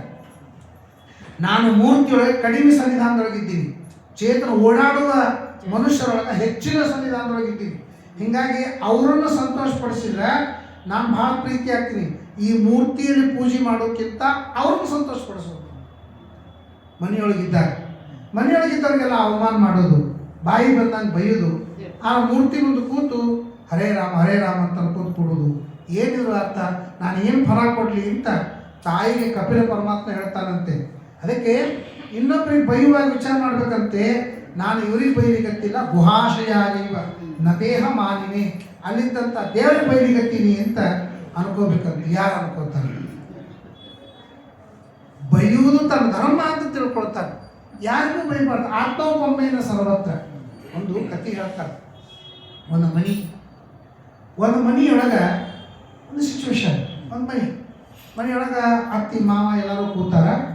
ಒಬ್ಬಕ್ಕೆ ಸಸಿ ಚಹಾ ಕಾಫಿ ತೊಗೊಂಬರ್ಲಿಕ್ಕತ್ತಾರ. ತೊಗೊಂಬರುವಂದಾಗ ಕೆಳಗೊಂದು ಎಣ್ಣಿನೋ ಪಣ್ಣಿನೋ ಚಲ್ಲೆ ಕಾಲು ಜಾಗ ಬಿದ್ದು ಕಪ್ಪು ಗಿಪ್ಪು ಎಲ್ಲ ಹೊಡಿತಂದು. ಆ ಹತ್ತಿ ತೊಗೊಂಡು ಕಣ್ಣಿಯಲ್ಲಿ ಇಟ್ಟಿದಿ, ತಲೆ ಮೇಲೆ ಇಟ್ಟಿದೇನು ನೋಡಕ್ಕಪ್ಪ, ಹಾಂಗೆ ತಂದಿದ್ದ, ಹಿಂಗೆ ತಂದಿದ್ದ, ಮಂಗಳಾರತಿ ಆರತಿ ಎಲ್ಲ ಮುಗಿಸಿದ್ರಂತ. ಒಂದು ವಾರ ಆಕಳು ಮಗಳು ಬಂದ್ಲಂತ. ಬಂದ್ಬಿಟ್ಟು ಸೇಮ್ ಸಿಚುವೇಶನ್. ಅಂದರೆ ಇವರೆಲ್ಲ ಕೂತಾರಂತ, ಮಗಳು ಬಡಿಸ್ಲಿಕ್ಕೆ ಬಂದಂತ ಕೈಯಾಗ ಕಪ್ಪು ಗಿಪ್ಪು ತೊಗೊಂಡಂತ, ಕೆಳಗೆ ಎಣ್ಣೆ ಚೆಲ್ಲಿತ್ತಂತ. ಅದನ್ನು ಜಾರಿ ಮಗಳು ಬಿದ್ದ ಮೇಲೆ ಏನಂತಾಳಂತ, ಯಾರ ಮನೆಯಾಗ ಯಾರಿಗೂ ಜವಾಬ್ದಾರಿನೇ ಇಲ್ಲ, ಎಲ್ಲಿ ಬೇಕಾದ್ರೆ ಚೆಲ್ತಾವ. ನನ್ನ ಮಗಳ ಕಾಲಿಗೆ ಏನಾಯ್ತೋ ಯಾರಿಗೂ ಗೊತ್ತು. ಸಿಚುವೇಶನ್ ಒಂದೇ ಅದ, ಆ ಭಾವನಾದೊಳಗೆ ವ್ಯತ್ಯಾಸ. ಇವಳು ನನ್ನ ಸೊಸಿ ಅಂತನೂ ಭಾವನಾ, ಇವಳು ನನ್ನ ಮಗಳು ಅಂತನೂ ಭಾವನಾ. ಅದೇ ಪ್ರಸಂಗಕ್ಕೆ ಸೊಸಿ ಬಾಯಿ ಬಂದಂಗೆ ಬೈತಾಳ, ಅದೇ ಪ್ರಸಂಗಕ್ಕೆ ಮಗಳ ಬಗ್ಗೆ ಕಾಳಜಿ ಮಾಡ್ತಾಳೆ. ಇದೆಲ್ಲಿ ಭಾವನಾ? ಅದು ಆತ್ಮೋಪಮೇನ ಸರ್ವತ್ರ. ತನ್ನಂತೆ ಇನ್ನೊಬ್ಬರನ್ನು ನೋಡಿದಾಗ ಸಿಟ್ಟಾಗಲಿ ಜಗಳ ಆಗಲಿ ಬರೋ ಪ್ರಶ್ನೆನೇ ಬರುವುದಿಲ್ಲ ಅಂತ ಹೇಳ್ತಾರೆ. ಅದಕ್ಕೆ ಆಚಾರ ದೋಷ. ಶ್ರುತಃ ಸಂಕೀರ್ತಿತೋಧ್ಯಾತಃ ಪೂಜಿತಶ್ಚ ಆದೃತೋಪಿ ವಾ ನೃಣಾಂ ಧುನೋತಿ ಭಗವಾನ್ ಹೃತ್ಸೋ ಜನ್ಮಾಯುತ ಶುಭಂ ಅಂತಂತ. ಪಾಪಗಳನ್ನು ಬಹಳ ಮಾಡ್ತಾರೆ, ನಮಗೆ ಕಲ್ಪನಾ ಇಲ್ಲ. ಕ್ಷಣಕನಂತ ಪರಾಧ ಎಣಿಸುವರೆ ಕಡೆ ಉಂಟೆ. ಒಂದು ಕ್ಷಣಕ್ಕೆ ಅನಂತ ಅಪರಾಧ ಮಾಡ್ತಾರೆ ನೋಡಿ. ಇವತ್ತಿನ ವಿಜ್ಞಾನದ ಪ್ರಕಾರ ಒಂದು ಸೂಜಿ ಹಿಂಗೆ ಚುಚ್ಚಿ ಸೂಜಿ ಚುಚ್ಚಿದ್ದೇನು ಸಣ್ಣ ಜಾಗ ಅದ, ಆ ಜಾಗದೊಳಗೆ 4 ಮಿಲಿಯನ್ ಪ್ರಾಣಿಗಳಿರ್ತಾವೆ, ಕ್ರಿಮಿಗಳಿರ್ತಾವೆ ವಿಜ್ಞಾನದ ಪ್ರಕಾರ. ನಮ್ಮ ಶ್ರೀಮದಾಚಾರ್ಯ ಹೇಳೋದು ಪರಮಾಣು ಪ್ರದೇಶೇಪಿ ಅನಂತಹ ಜೀವರಾಶಯ ಅಂತಂತಾರೆ. ವಿಜ್ಞಾನದ ಪ್ರಕಾರ ಒಂದು ಸೂಜಿ ಹಿಂಗೆ ಚುಚ್ಚಿದ, ಅವ್ರು ಸೂಜಿ ದೃಷ್ಟಾಂತ ಕೊಟ್ಟಿದ್ದಾರೆ. ಸೂಜಿ ಚುಚ್ಚಿದ ಆ ಪ್ರದೇಶದೊಳಗೆ 4 ಮಿಲಿಯನ್ ಅಂದ್ರೆ 40 ಲಕ್ಷ 40 ಲಕ್ಷ ಕ್ರಿಮಿಗಳು ಆ ಸಣ್ಣ ಇದ್ರೊಳಗೆ ಬಿದ್ದಿರ್ತಾವ. ಹಂಗಾರೆ ನಾವು ಇಡೋ ಹೆಜ್ಜೆ, ಆ ನಾವು ಇಡೋ ಹೆಜ್ಜೆಯೊಳಗೆ ಎಷ್ಟು ಪ್ರದೇಶ ಅಂತ ಲೆಕ್ಕ ಹಾಕಿದ್ರೆ, ಎಷ್ಟು ಕ್ರಿಮಿಗಳು ಇರ್ತಾವ ಅಂತ ಲೆಕ್ಕ ಹಾಕಿದ್ರೆ, ನಮ್ಮ ವಜನ ಎಷ್ಟು ಅಂತ ನೋಡಿದ್ರೆ, ಎರಡೂ ಟ್ಯಾಲಿ ಮಾಡಿದರೆ ಅಷ್ಟಕ್ಕಷ್ಟು ಕ್ರಿಮಿಗಳು ಸತ್ಯಾನಾಶಕ್ಕೆ ಸಾಯ್ತಾವೆ. ಯಾಕಂದ್ರೆ ನಮ್ದು 100ಕ್ಕಿಂತ ಕಡಿಮೆ ವಜನ ಇರೋಂಗಿಲ್ಲ, ಅವು ಸಣ್ಣ ಸಣ್ಣ ಸಣ್ಣ ಸಣ್ಣ ಕ್ರಿಮಿಗಳು ಇರ್ತಾವ, ಅದ್ರ ಮೇಲೆ ಇಟ್ರಿ ಅಂತಂದ್ರೆ ಸತ್ತು ಹೋಗ್ಬಿಡ್ತಾವೆ. ಹಾಗಾಗಿ ನೀವು ಮನೆಯಿಂದ ಗುಡಿಗೆ ಬರೋದ್ರೊಳಗಾಗಿ ಲೆಕ್ಕ ಹಾಕಿದ್ರೆ ಎಷ್ಟು ಕ್ರಿಮಿಗಳನ್ನು ಹತ್ಯೆ ಮಾಡಿ ಗುಡಿಗೆ ಬಂದಿದೆ. ಅದು ಬಿಡಿ, ಮಂಗಳಾರತಿ ಬತ್ತಿಯೊಳಗೆ ನೀವು ಮೈಕ್ರೋಸ್ಕೋಪ್ ಹಚ್ಚಿ ಅದನ್ನು ನೋಡಿಬಿಟ್ರೆ ನಿಮಗೆ ಸುಮಾರು 16 ಕೋಟಿ ಕ್ರಿಮಿಗಳು ಆ ಬತ್ತಿ ಮೇಲೆ ಕಾಣಿಸ್ತಾವೆ. ಅದನ್ನು ಸರಳ ನಾವು ಮಂಗಳಾರತಿ ಹಚ್ಚಿ ದೇವ್ರ ಮಂಗಳಾರತಿ ಮಾಡ್ತೀವಿ, ಕೋಟಿ ಕೋಟಿ ಕ್ರಿಮಿಗಳನ್ನು ದಹನ ಮಾಡ್ತೀವಿ. ಸಚಿವ ಮಂಗಳಾರತಿ ಮಾಡೋದು ಬಿಡುದ, ಹಂಗಾರೆ ಎಲ್ಲೂ ಹೋಗೋದು ಬಿಡ್ತೀರಾ? ಶ್ವಾಸೋಚ್ಛ್ವಾಸ ಮಾಡಿದ್ರೆ ಎಷ್ಟು ಕ್ರಿಮಿಗಳನ್ನ ಅಂದ್ರೆ ನಾವು ಒಂದು ಕ್ಷಣಕ್ಕೆ ಎಷ್ಟು ಪಾಪ ಮಾಡ್ತೀವಿ ಅಂತಲೂ ಕ್ಷಣಲವ ಮಾಳ್ಪಗಕ್ಕೆ ಎಣಿಕೆ ಇಲ್ಲವೋ ದೇವ. ಕ್ಷಣಲವ ಮಾಳ್ಪ ಅಗಕ್ಕೆ, ಅದಾದರೆ ಪಾಪ. ಒಂದೊಂದು ಕ್ಷಣಕ್ಕೆ ಪಾಪ ಮಾಡ್ತೀವಿ ಸಿಕ್ಕಾಪಟ್ಟಿ. ಹಾಗೆ ಪುಣ್ಯನೂ ಮಾಡ್ತೀವ. ಪುಣ್ಯ ಒಂದು ಸಲ ದೇವರನ್ನ ನೋಡಿ ನಮಸ್ಕಾರ ಮಾಡಿದ್ರೆ 10 ಅಶ್ವಮೇಧ ಯಾಗ ಮಾಡಿದ್ರೆ ಪುಣ್ಯ ಮಾಡಿತೀವಿ. ಪುಣ್ಯನೂ ಅಷ್ಟೇ ಇದೆ, ಪಾಪನೂ ಅಷ್ಟೇ ಇದೆ. ಆದರೆ ನಾವು ಪಾಪೇ ಮಾಡಂಗಿಲ್ಲ ಅಂತ ಅನ್ಬಾರ್ದು. ಮದುವೆ ಆಗೋಕ್ಕಿಂತ ಮೊದಲೇಕೆ ಏನು ಪಾಪ ಮಾಡ್ತೇವೆ, ಮದುವೆ ಆದ್ಮೇಲೆ ಹೆಚ್ಚು ಪಾಪ ಮಾಡ್ತೀವಿ. ಮದುವೆ ಆದ್ಮೇಲೆ ಏನು ಪಾಪ ಮಾಡ್ತೀವಿ ಅದಕ್ಕಿಂತ ಹೆಚ್ಚು ಪಾಪ ಮಾಡೋದು ಮಕ್ಕಳಾದ್ಮೇಲೆ ಮಾಡ್ತೀವಿ. ಮಕ್ಕಳಾದ್ಮೇಲೆ ಸುಳ್ಳು ಹೇಳ್ತೀವಿ, ಮಕ್ಕಳಾದ್ಮೇಲೆ ಅನ್ಯಾಯ ಮಾಡ್ತೀವಿ, ಮಕ್ಕಳಿಗೆಲ್ಲ ದುಡ್ಡು ಕೊಡಬೇಕು, ಮಕ್ಕಳಿಗೆ ಸಂಪತ್ತು ಮಾಡಿಡಬೇಕು, ಮಾಡೇ ಮಾಡ್ತೀವಿ. ಅಂಥೇಳಿ ನಾವು ಮಕ್ಕಳಿಗೆ ಏನು ಕರಿತೀವಿ, ಪಾಪು ಅಂತ ಕರಿತೀವಿ. ಮಕ್ಕಳಿಗೆ ಏನು ಕರಿತೀವಿ, ಪಾಪು.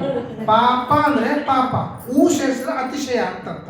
ಪಾಪ ಅಂದರೆ ಪಾಪು ಅಂದರೆ ಅತಿಶಯವಾದ ಪಾಪವನ್ನು ಪುಣ್ಯಾತ್ಮ ನೀನು ಹುಟ್ಟಿದ್ದಕ್ಕೆ ನಾನು ಮಾಡ್ಲಿಕತ್ತೀನಿ ಅಂತ ಪಾಪವನ್ನು ಮಾಡ್ತಾನೆ. ವಯಸ್ಸಾದ ಮೇಲೆ ನಮ್ಮ ಜವಾಬ್ದಾರಿ ಏನಂದ್ರೆ ಪಾಪವನ್ನು ಪರಿಹಾರ ಮಾಡಲಿಕ್ಕೆ ಶುರು ಮಾಡ್ಕೋಬೇಕು. ಇಲ್ಲಿವರೆಗೆ ಪಾಪ ಮಾಡ್ಕೋತ ಬಂದೀವಿ, ಅದನ್ನು ಪರಿಹಾರ ಮಾಡ್ಕೊಳ್ಳಿ ಭಾಳ ಟೈಮ್ ಸಿಕ್ಕಿಲ್ಲ. ವಯಸ್ಸಾದ ಮೇಲೆ ಏನು ಕೆಲಸದ, ಏನೂ ಕೆಲಸ ಇಲ್ಲ, ಕೂತಲ್ಲಿ ಕೂಡದಂತೆ ಇರ್ತಾರೆ. ಕೂತಲ್ಲೇನೆ ಪಾಪವನ್ನು ಪರಿಹಾರ ಮಾಡೋದಕ್ಕೆ ಹೋಗ್ಬೇಕಂತೆ. ಅದಕ್ಕಾಗಿ ಕಲಿಯುಗದೊಳಗೆ ನಾನು ಎಷ್ಟು ಪಾಪ ಮಾಡ್ತೀನಿ ಅಂತ ತಲೆಯೇ ಬರೋದಿಲ್ಲ ಅವನಿಗೆ, ಅದನ್ನು ಪರಿಹಾರ ಮಾಡ್ಕೊಳ್ಳೋ ಪ್ರಶ್ನೆ ಬರೋದಿಲ್ಲ. ಪಾಪರಹಿತನಾಗಬೇಕು ನಮ್ಮ ಗೋಪಾಲ ವಿಠಲನ್ನ ನೇರೆ ನಂಬಬೇಕು, ಸುಮ್ಮನೆ ಬರುವುದೇ ಮುಕ್ತಿ. ಮೇಲೆ ಜ್ಞಾನದ ಕಡೆ ಯಥಾಯಥ ಜ್ಞಾನ ಪ್ರಾಪ್ತಿ ತಥಾ ತಥಾ ಪಾಪ ಹಾನಿ ಅಂತಾರೆ. ಎಷ್ಟೆಷ್ಟು ಜ್ಞಾನ ಪಡ್ಕೊಳ್ತಾನೆ ಅಷ್ಟಷ್ಟು ಪಾಪ ನಾಶವಾಗ್ತದೆ ಅಂತ. ಈಗ ನಾವು ಹೇಳಿದಾಗ ನಮಗೆ ಜ್ಞಾನ ಆಗ್ತಿರ್ತದೋ, ಎಷ್ಟೋ ವಿಷಯಗಳು ಗೊತ್ತಿಲ್ಲ ತಿಳ್ಕೊತಿರೋ ಆ ಜ್ಞಾನ ಪಾಪ ಬರೆಯ. ಅದಕ್ಕೆ ಹೆಚ್ಚು ಜ್ಞಾನಾಸಕ್ತನಾಗ, ಹೆಚ್ಚು ಪುರಾಣಗಳನ್ನು ಕೇಳಬೇಕು, ಪ್ರವಚನಗಳನ್ನು ಕೇಳಬೇಕು, ನೋಡಬೇಕು. ಮೊಬೈಲ್ ನಿಮಗೆ ಸಹಾಯ ಮಾಡ್ತದೆ. ನೀವು ಬೇಕು ಅಂದ್ರೆ ಸ್ವಾಮಿಗಳ ಪ್ರವಚನ ಸಿಗ್ತಾವೆ, ಬೇಕು ಅಂದರೆ ಪಂಡಿತರ ಪ್ರವಚನ ಸಿಗ್ತಾವೆ, ನಿಮ್ಗೆ ಏನು ಬೇಕು ಎಲ್ಲ ಹಾಡುಗಳು ಸಿಗ್ತಾವೆ, ಏನು ಬೇಕಾದ ದಾಸರ ಪದಗಳು ಸಿಗ್ತಾವೆ. ಎಷ್ಟು ಅನುಕೂಲದ ದುನಿಯಾ ಮೇಲಿ ಜೇಬ್ ಮೇ, ಇಡೀ ಎಲ್ಲ ಸಂಪತ್ತು ನನ್ನ ಮುಟ್ಟಿಯೊಳಗೆ ಅದರಿಂದ ಪಾಪವನ್ನು ಪರಿಹಾರ ಮಾಡ್ಕೊಳ್ಳೋದು. ಸುಮ್ಮನೆ ನೀವು ಬಾಜುಕ್ಕೆ ಭಾಗವತ ಹಚ್ಕೊಂಡು ಊಟ ಮಾಡ್ಕೋತ ಕೂಡ್ರಿ, ಪಾಪ ಪರಿಹಾರ ಆಗ್ತದೆ, ಪಾಪ ಪರಿಹಾರ ಆಗ್ತದೆ. ಸುಮ್ಮನೆ ಹಾಡಾಗಿ ಕೇಳ್ಕೊಂಡು ಮಲ್ಕೊಳ್ರಿ, ಪಾಪ ಪರಿಹಾರ ಆಗ್ತದೆ. ತಂತ ನೀವು ಸೆಟ್ ಮಾಡಿಟ್ರಿ ಅಂತಂದ್ರೆ ತಂತಾನೇ ಅದು ಆಫ್ ಆಗಿಬಿಡ್ತದೆ. ಕೇಳ್ಕೋತ ಮಲ್ಕೊಟ್ಬಿಟ್ರೆ ಪಾಪ ಪರಿಹಾರ ಆಗ್ತದೆ. ಅದಕ್ಕೆ ಹೇಳ್ತಾರೆ. ಅದಕ್ಕೆ ಲೌಕಿಕವಾದಂತಹ ವ್ಯಾಪಾರವನ್ನು ಬಿಟ್ಟು ವ್ಯಾಪಾರ ವರ್ಜಿಸಬೇಕು, ಜ್ಞಾನದೀಪದ ಕಾಂತಿಯಲ್ಲಿ ಓಲಾಡಬೇಕು, ಪಾಪರಹಿತನಾಗಬೇಕು ನಮ್ಮ ಗೋಪಾಲ ವಿಠಲನ್ನ ನೆರೆ ನಂಬಬೇಕು. ಮನೆ ಹೊಲಸು ಬಿತ್ತು ನಾವು ವಿಚಾರ ಮಾಡ್ತೀವಿ, ಅದು ಹೊಲಸು ಬಿತ್ತದ ತೆಗಿಬೇಕು. ನಾವು ಮೈಯೊಳಗೆ ರೋಗ ಆಯಿತು ಅಂತ ಕಲ್ಪನೆ ಬರ್ತಾಯಿಲ್ಲೋ, ಡಾಕ್ಟರ್ ಹತ್ರ ಹೋಗಿ ಔಷಧ ತೊಗೊಂಡು ನಾನು ರೋಗ ಪರಿಹಾರ ಮಾಡ್ಕೋಬೇಕು, ಇಲ್ಲ ಅಂದರೆ ಈ ರೋಗ ಜಾಸ್ತಿ ಆಗ್ತದೆ, ನನ್ನ ದೇಹ ಎಲ್ಲ ಹಾಳು ಮಾಡ್ತದೆ. ಹೆಂಗೆ ಒಂದು ರೋಗ ಆಯಿತು ಅಂದ್ರೆ ಅದ್ರ ಬಗ್ಗೆ ನಾವು ಕೇರ್ಫುಲ್ಲಾಗಿ ನಡ್ಕೋತೀವಿ. ಒಂದು ಮನ್ಯಾಗ ಕಸ ಬಿತ್ತು ಅಂದ್ರೆ ಆದಷ್ಟು ತೆಗೆದು ನಾವು ಪರಿಹಾರ ಮಾಡ್ಕೊಂಡು ಸ್ವಚ್ಛ ಮಾಡ್ತೀವಲ್ಲ, ಹಂಗೆ ಮನುಷ್ಯ ಪಾಪ ಮಾಡಿದ ಮೇಲೆ ಪಾಪವನ್ನು ಆದಷ್ಟು ಪರಿಹಾರ ಮಾಡ್ಕೊಳ್ಬೇಕು ಅಂತ. ಇದಕ್ಕೆ ಜನ್ಮಾಂತರ ಕೃತಂ ಪಾಪಂ ವ್ಯಾಧಿ ರೂಪೇಣ ಬಾಧತೆ. ರೋಗ ರುಜಿನಗಳಿಂದ ಆ ಪಾಪದ ಫಲ ನಾವು ಅನುಭವಿಸಬೇಕಾಗ್ತದೆ ಅಂತ. ಎಲ್ಲ ಗಾದಿ ಮಾತದಲ್ಲೋ ಉಪ್ಪು ತಿಂದವನು ನೀರು ಕುಡಿಲಿಕ್ಕೆ ಬೇಕು ಅಂತಂತಾರಲ್ಲ, ಪಾಪ ಮಾಡಿದವನು ಅದರ ದುಃಖವನ್ನು ಅನುಭವಿಸಲಿಕ್ಕೆ ಬೇಕು ಅಂತ ಹೇಳ್ತಾರಂತೆ. ಅದಕ್ಕೆ ಪಾಪ ಮಾಡ್ತಾನೆ, ಅನಂತ ಜನ್ಮ ಕೃತಂ ಪಾಪಂ. ಇದು ಇಷ್ಟೇ. ಸುಮ್ಮನೆ ನಿಮಗೊಂದು ಲೆಕ್ಕ ಹೇಳ್ತೀನಿ. ಮುಂಜಾನೆ 4 ಗಂಟೆಗೆ ಎದ್ದು ಧ್ಯಾನ ಸ್ನಾನ ಮಾಡಿ, ಧ್ಯಾನ ಪೂಜೆ ಮಾಡಿ, ಆಮೇಲೆ ಸ್ನಾನ ಮುಗಿಸ್ಕೊಂಡು ನಿರ್ಮಾಲ್ಯ ಮಾಡಿ, ಆಮೇಲೆ ಎಲ್ಲ ಪಾಠ ಪ್ರವಚನ ಮುಗಿಸ್ಕೊಂಡು ಮತ್ತೆ ಮನೆಗೆ ಬಂದು ಶುದ್ಧ ಸ್ನಾನ ಮಾಡಿ, ಶುದ್ಧಾಭಿಷೇಕ ಮಾಡಿ, ನೈವೇದ್ಯ ಮಾಡಿ, ಬ್ರಾಹ್ಮಣ ದಂಪತಿಗಳು ಊಟಕ್ಕೆ ಹಾಕಿ ಅರ್ಧ ತಾಸು ಮಲ್ಕೊಂಡು ಪುರಾಣ ಪ್ರವಚನ ನೋಡಿಕೊಂಡು ಸಾಯಂಕಾಲ ಮತ್ತು ಸ್ನಾನ ಮಾಡಿ, ಮತ್ತು ಸಂಕ್ಷೇಪ ಪೂಜೆ ಮಾಡಿ, ವೈಷ್ಣದೇವ ಮಾಡಿ, ಊಟ ಮಾಡಿ 9 ಗಂಟೆಗೆ ಮಲ್ಕೊಂಡು 2:15ರಿಂದ 2:45 ತನಕ ಎಚ್ಚರ ದೇವರ ಸ್ಮರಣೆ ಮಾಡಿ ಬ್ರಾಹ್ಮಿ ಮುಹೂರ್ತಕ್ಕೆ ಮತ್ತೊಮ್ಮೆ ಹೇಳ್ತಾನಂತನ್ನುವ ಒಬ್ಬ ಮನುಷ್ಯ ದಿನಕ್ಕೆ 10 ಮನುಷ್ಯ ಜನ್ಮ ಬರುವಷ್ಟು ಪಾಪವನ್ನು ಮಾಡ್ತಾನೆ. ನಾವಂತೂ ಈ ಲಿಸ್ಟ್ಗಳು ಬರಂಗಿಲ್ಲ.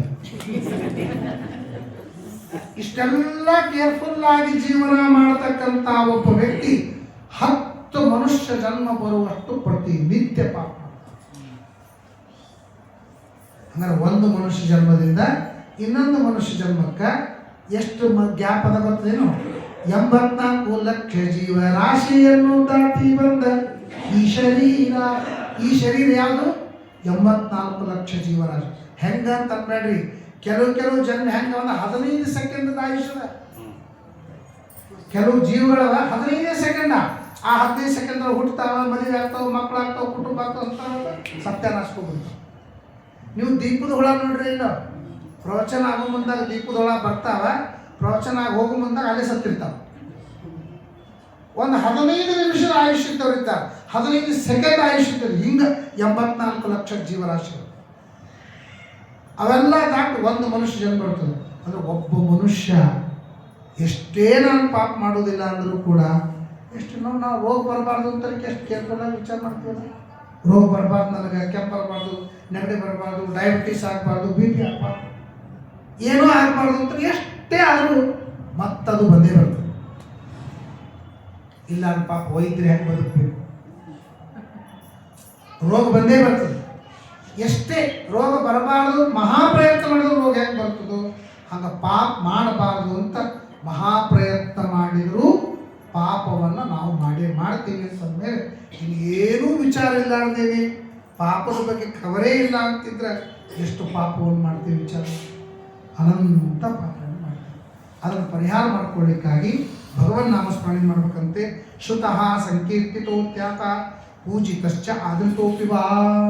ಶ್ರವಣ ಮಾಡ್ತಾ ಮಾಡ್ತಾ ಮಾಡ್ತಾ ಪಾಪವನ್ನು ಪರಿಹಾರ ಮಾಡ್ಕೋಬೇಕು. ಪುರಾಣ ಕೂತಾಗೇನು ಪಾಪ ಮಾಡಂಗಿಲ್ಲ. ಯಾಕಂದ್ರೆ ಒಂದೇ ಕಡೆ ನಾವು ಕೇಳ್ಕೋತಿರ್ತೀವಿ, ಹೇಳ್ಕೊತಿರ್ತೀವಿ, ರಾಗಿಲ್ಲ, ದ್ವೇಷ ಇಲ್ಲ, ಅಸೂಯೆ ಇಲ್ಲ, ಏನೇನೇನೇನೂ ಇಲ್ಲ, ಏನೂ ಇಲ್ಲ. ಪುರಾಣ ಮುಗಿದ್ಮೇಲೆ ನೋಡಿ ಎಲ್ಲ ಸ್ಟಾರ್ಟ್ ಆಗ್ತದೆ. ಎಲ್ಲ ಪ್ರಾರಂಭವಾಗೋದು ಚಪ್ಪಲಿ ಹೊರಗೆ ಬಿಟ್ಟಿರ್ತೇವೆ, ಇಲ್ಲ ಚಪ್ಪಲಿ ಹೊರಗೆ ಬಿಟ್ಟು ಬಂದಿರ್ತೀವಿ, ಆಮೇಲೆ ಎಲ್ಲ ಮುಗಿಸ್ಕೊಂಡು ದೇವಸ್ಥಾನ ಮುಗಿಸ್ಕೊಂಡು ಮತ್ತೆ ಹೊರಗೆ ಚಪ್ಪಲಿ ಹಾಕೊಂಡು ಹೋಗ್ತೀವಿಲ್ಲ. ಹಾಗೆಲ್ಲ ಮನೆ ಜಂಜಾಟ ಎಲ್ಲ ಬಿಟ್ಟು ಇಲ್ಲಿ ಬಂದು ಕೂತಿರ್ತೀವಿ, ಎಲ್ಲ ಕೇಳ್ತೀವಿ, ಆನಂದವಾಗಿ ಕೇಳ್ತೀವಿ. ಮತ್ತೆ ಅದನ್ನು ಹಾಕ್ಕೊಂಡು ಹೋದಿವಿ ಅಂದ್ರೆ ಅದೇ ಜಂಜಾಟ ಇರ್ತದೆ. ಮತ್ತೆ ರಾಗ, ದ್ವೇಷ, ಅಸೂಯ, ಪಾಪ ಮಾಡೋದು ಇದೇ ಇರ್ತದೆ. ಅದಕ್ಕೆ ಶ್ರುತಃ ಹೆಚ್ಚು ಶ್ರವಣದಲ್ಲಿ ಆಸಕ್ತಿಯನ್ನು ಹೊಂದಿಸ್ಬೇಕು. ಎರಡನೇದು ಸಂಕೀರ್ತಿತ. ನೋಡ್ರಿ, ನಾಮ ಸಂಕೀರ್ತನ ಬೇರೆ, ನಾಮ ಸ್ಮರಣೆ ಬೇರೆ. ನಾಮ ಸಂಕೀರ್ತನ ಅಂದರೆ ನಾಮವನ್ನು ಹೇಳೋದು, ಕೃಷ್ಣ, ರಾಮ, ಹರೇ ಕೃಷ್ಣ ಅಂತ ಹೇಳೋದು, ಬಾಯಿಂದ ಹೇಳೋದಕ್ಕೆ ಸಂಕೀರ್ತನ ಅಂತಂತಾರೆ. ನಾಮಸ್ಮರಣ ಅಂದರೆ ಆ ನಾಮಕ್ಕೊಂದು ಅರ್ಥ ಇರ್ತದೆ. ಕೃಷ್ಣ ಅಂತಂದ್ರೆ ಎಲ್ಲರ ಮನಸ್ಸನ್ನು ಆಕರ್ಷಣೆ ಮಾಡತಕ್ಕಂಥವನು, ಹರಿ ಎಲ್ಲರ ಪುಣ್ಯವನ್ನು ತೆಗೆದುಕೊಂಡು ಫಲವನ್ನು ಕೊಡುವನು, ಎಲ್ಲರೂ ಮಾಡಿದ ಪಾಪವನ್ನು ಹರಣ ಮಾಡತಕ್ಕಂಥವನು ಅಂತನೂ ಒಂದೊಂದು ನಾಮಕ್ಕೊಂದೊಂದು ಅರ್ಥ ಇರ್ತದೆ. ಆ ಅರ್ಥವನ್ನು ನೆನಪು ಮಾಡ್ಕೊಳ್ಳೋದಕ್ಕೆ ನಾಮಸ್ಮರಣ ಅಂತಂತಾರೆ. ಆ ನಾಮವನ್ನು ಹೇಳೋದಕ್ಕೆ ನಾಮ ಸಂಕೀರ್ತನ ಅಂತಂತಾರೆ. ಹೇಗೆ ಅದಕ್ಕೆ ಹರಿನಾಮ ಸಂಕೀರ್ತನೆ ಏನು ಮಾಡಬೇಕು, ಹರಿನಾಮ ಸಂಕೀರ್ತನೆ ಮಾಡಬೇಕು ಅಂತಂತಾರೆ. ಅದಕ್ಕೆ ಅವ್ರು ಏನು ಹೇಳಿದ್ರು ಅಂದರೆ, ಕಪ್ಪಿಗೆ ಉದ್ದ ನಾಲಿಗೆ ಇರ್ತದೆ, ಅಲ್ಲಿ ತನಕ ನಾಲಿಗೆ, ಅಲ್ಲಿ ಕಮ್ಮಿನ ಉದ್ದ ನಾಲಿಗೆ ಇರ್ತದೆ, ಕಪ್ಪನ್ನು ನುಗ್ಗಿಬಿಡುತ್ತೆ ಕಪ್ಪು. ಅದಕ್ಕೆ ರಾಮಕೃಷ್ಣ ಅಲ್ಲಿ ಬರಂಗ ಕಿಲೋಮೀಟರ್ ಗಟ್ಟಲೆ ಉದ್ದ ನಾಲಿಗೆ ಇದ್ದರೂ ಆ ನಾಲಿಗೆಗೆ ರಾಮಕೃಷ್ಣ ಅಂತ ಅಲ್ಲಿ ಬರೋದಿಲ್ಲ. ಇನ್ನು ಒಬ್ಬತ್ತು ಮನುಷ್ಯ ಇದ್ದನು ಏಡಮುಖ, ಅವನಿಗೇನು ನಾಲಿಗೆ ಹಣ್ಣನ್ನು ಮೂಕಿರ್ತಾರೆ, ಏಡಮುಖ ಹುಟ್ಟದಾಗ ಮೂಕಿರ್ತಾರೆ. ಅವನಿಗೆ ಮನುಷ್ಯ ಜನ್ಮ ಇದೆ, ನಾಲಿಗೆ ಇಲ್ಲ, ನಾಲಿಗೆ ಇದೆ, ಮನುಷ್ಯ ಜನ್ಮ ಇಲ್ಲ. ದಾಸರಂತಾರೆ, ನಿನಗೆ ಮನುಷ್ಯ ಜನ್ಮನೂ ಅದ, ನಾಲಿಗೆನೂ ಅದ. ಕೃಷ್ಣಾಯನ ಬಾರದೆ ನರ ಜನ್ಮ ಬಂದಾಗ ನಾಲಿಗೆ ಇರುವಾಗ ಕೃಷ್ಣಾಯನ ಬಾರದೆ. ಅವ್ರು ಹೇಳ್ತಾರೆ, ನೀನು ಅನಾವಶ್ಯಕವಾಗಿ ನೀನು ಧ್ವನಿ ತೆಗಿತೀಯಲ್ಲ, ಅನಾವಶ್ಯಕವಾಗಿ. ಈಗ ನೋಡ್ರಿ, ಹೊರಗಿನಿಂದ ಬಂದು ಕೂಡಲೇ ಕಿಲೋಮೀಟರ್ ನಡೆದುಕೊಂಡು ಫ್ಯಾನ್ ಹಚ್ಚಿದ ಕೂಡಲೇ ಧ್ವನಿ ಅಂತ ಧ್ವನಿ ತೆಗಿತಾನೆ ಇಲ್ಲ. ಅವೆಲ್ಲ ಒಂದು ಕಡೆ ತೊಗೊಂಬಂದಾರ. ಎಲ್ಲೆಲ್ಲಿ ನೀನು ಧ್ವನಿ ತೆಗಿತೀಯಾ ಅಂತ ಅನಿವಾರ್ಯವಾಗಿ ಮಲ್ಕೊಂಡು ಎದ್ದು ಕೂಡಲೇ ಮೈ ಮುರಿತಾರೆ ನೋಡಿ. ಮೈ ಮುರಿದ ಮೈ ಮುರಿಯೋದಿಲ್ಲ, ಜೋರಾಗಿ ಹಳ್ಳಿ ಕಡೆ ಹೋದ್ರಂತೂ ಇಡೀ ಓಣಿ ಕೇಳಿಸೋಂಗೆ ಆಕಳಿಸ್ತಿರ್ತಾರೆ ನೋಡ್ರಿ. ಅದಕ್ಕೆ ಮೈ ಮುಂದಾಗ ಧ್ವನಿ ತೆಗಿತೀಯಲ್ಲ.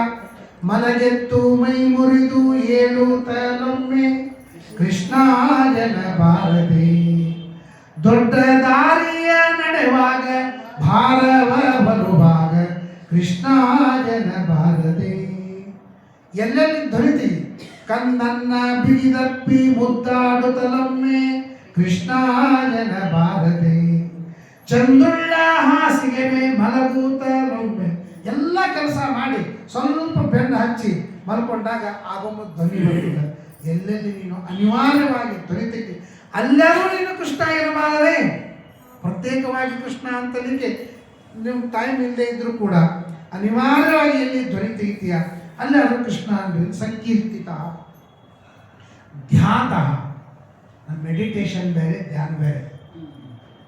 ಮೆಡಿಟೇಷನ್ ಅಂದರೆ ಏಕಾಗ್ರತ, ಒಂದೇ ವಸ್ತುವನ್ನು ಮನಸ್ಸಿನಲ್ಲಿ ನೋಡುವುದಕ್ಕೆ ಮೆಡಿಟೇಷನ್ ಅಂತ. ನೀವು ಕಣ್ಣು ಮುಚ್ಚಿಟ್ಕೊಳ್ಳಿ, ನಿಮ್ಮ ಕಣ್ಣು ಮುಂದೆ ಒಂದೇ ವಿಷಯ ಬರುವುದಿಲ್ಲ. ಒಂದು ಕ್ಷಣ ಬಂದು ಕೂಡ ಥಟ್ ಅಂತ ಹೋಗ್ಬಿಡ್ತದೆ. ನೀವು ಕೂತು ನೋಡ್ರಿ, ಕಣ್ಣು ಮುಚ್ಚಿ ನೋಡ್ರಿ. ಮೆಡಿಟೇಷನ್ ಅಂದರೆ ಏನು ಅಂದರೆ ಒಂದೇ ವಸ್ತುವನ್ನು ಬಹಳ ಹೊತ್ತಿನವರೆಗೆ ನೋಡುವುದನ್ನು ಅಭ್ಯಾಸ ಮಾಡುವುದಕ್ಕೆ ಮೆಡಿಟೇಷನ್. ಅದಕ್ಕೆಲ್ಲ ಪದ್ಧತಿಗಳು. ಎಲ್ಲ ರೂಮಿಗೆ ಹೋಗಿ ಆಮೇಲೆ ಕತ್ಲಿ ಲೈಟ್ ಆರಿಸಿ ಉದ್ದ ತನ್ನ ದೇಹ ಕಾಣಿಸುವಷ್ಟು ಕರಡಿ ಇಟ್ಟು ಕರಡಿ ಮುಂದೆ ಮೆಣಬತ್ತಿ ಹಚ್ಚಿ ಆ ಮೆಣಬತ್ತಿ ಒಳಗೆ ನೀವು ಕರಡಿ ನೋಡ್ಕೋತಿದ್ರಿ ಅಂತಂದರೆ ಅವೆಲ್ಲ ಬೇರೆ ಬೇರೆ ಬೇರೆ ಬೇರೆ ಮೆಡಿಟೇಷನ್ ಹೇಳ್ತಾರೆ. ಎಲ್ಲ ಮೆಡಿಟೇಷನ್ ಬೇರೆನೇ, ಸುಮ್ಮನೆ ಇವೆಲ್ಲ. ನಿಜವಾದ ಮೆಡಿಟೇಷನ್ ಅಂತಂದರೆ ನೀವು ಏಕಾಂತ ಕಣ್ಣು ಮುಚ್ಚಿಕೊಂಡು ಒಂದೇ ವಸ್ತುವನ್ನು ನೋಡಲಿಕ್ಕೆ ಪ್ರಾಕ್ಟೀಸ್ ಮಾಡಿ. ಏಕಾಗ್ರತ ಬೇರೆ, ಧ್ಯಾನ ಬೇರೆ. ಏಕಾಗ್ರತಕ್ಕೆ ಮೆಡಿಟೇಷನ್ ಅಂತಂತ ಅದು ಭಾಳ ದೊಡ್ಡದು. ನಾನು ನಿನ್ನೆ ಹೇಳಿನಿ ಏಕಾಗ್ರತಾದ ಮಹತ್ವ, ನಿನ್ನೆ ಹೇಳಿ ನಿಮಗೆ. ಏಕಾಗ್ರತ ಅಂತನ್ನೋದು ಬಹಳ ಮಹತ್ವದ್ದು. ಅದಕ್ಕೆ ತಪಸ್ಸದ ಒಂದೇ ಕಡೆ ಲಕ್ಷ್ಯ ಕೊಡೋದೇನು ನೋಡ್ರಿ. ಶತಾವಧಾನಿಗಳು, ದಶಾವಧಾನಿಗಳು, ಅಷ್ಟಾವಧಾನಿಗಳು ಅಂತೆಲ್ಲ ಇರ್ತಾರೆ. ಧಾರವಾಡ ಗಣೇಶ ನೋಡ್ತೀವಿ, ಶತಾವಧಾನಿಗಳೆಲ್ಲ 100 ಕಡೆಗೆ ಲಕ್ಷ್ಯ ಕೊಟ್ಟಿರ್ತಾರೆ. ನಮಗೊಂದು ಕಡೆ ಲಕ್ಷ್ಯ ಹೋಗೋದಿಲ್ಲ. ಒಂದು ಕಡೆಗೆ ಲಕ್ಷ್ಯ ಕೊಟ್ಟರೆ ಇನ್ನೊಂದು ಕಡೆ ಹೋಗ್ಬಿಟ್ಟಿರ್ತದೆ. ಅಂದರೆ ಅದು ಏಕಾಗ್ರತ ಅಂತ ಕರೀತಾರೆ. ಅದಕ್ಕೆ ಮೆಡಿಟೇಷನ್ ಅಂತ ಕರೀತಾರೆ.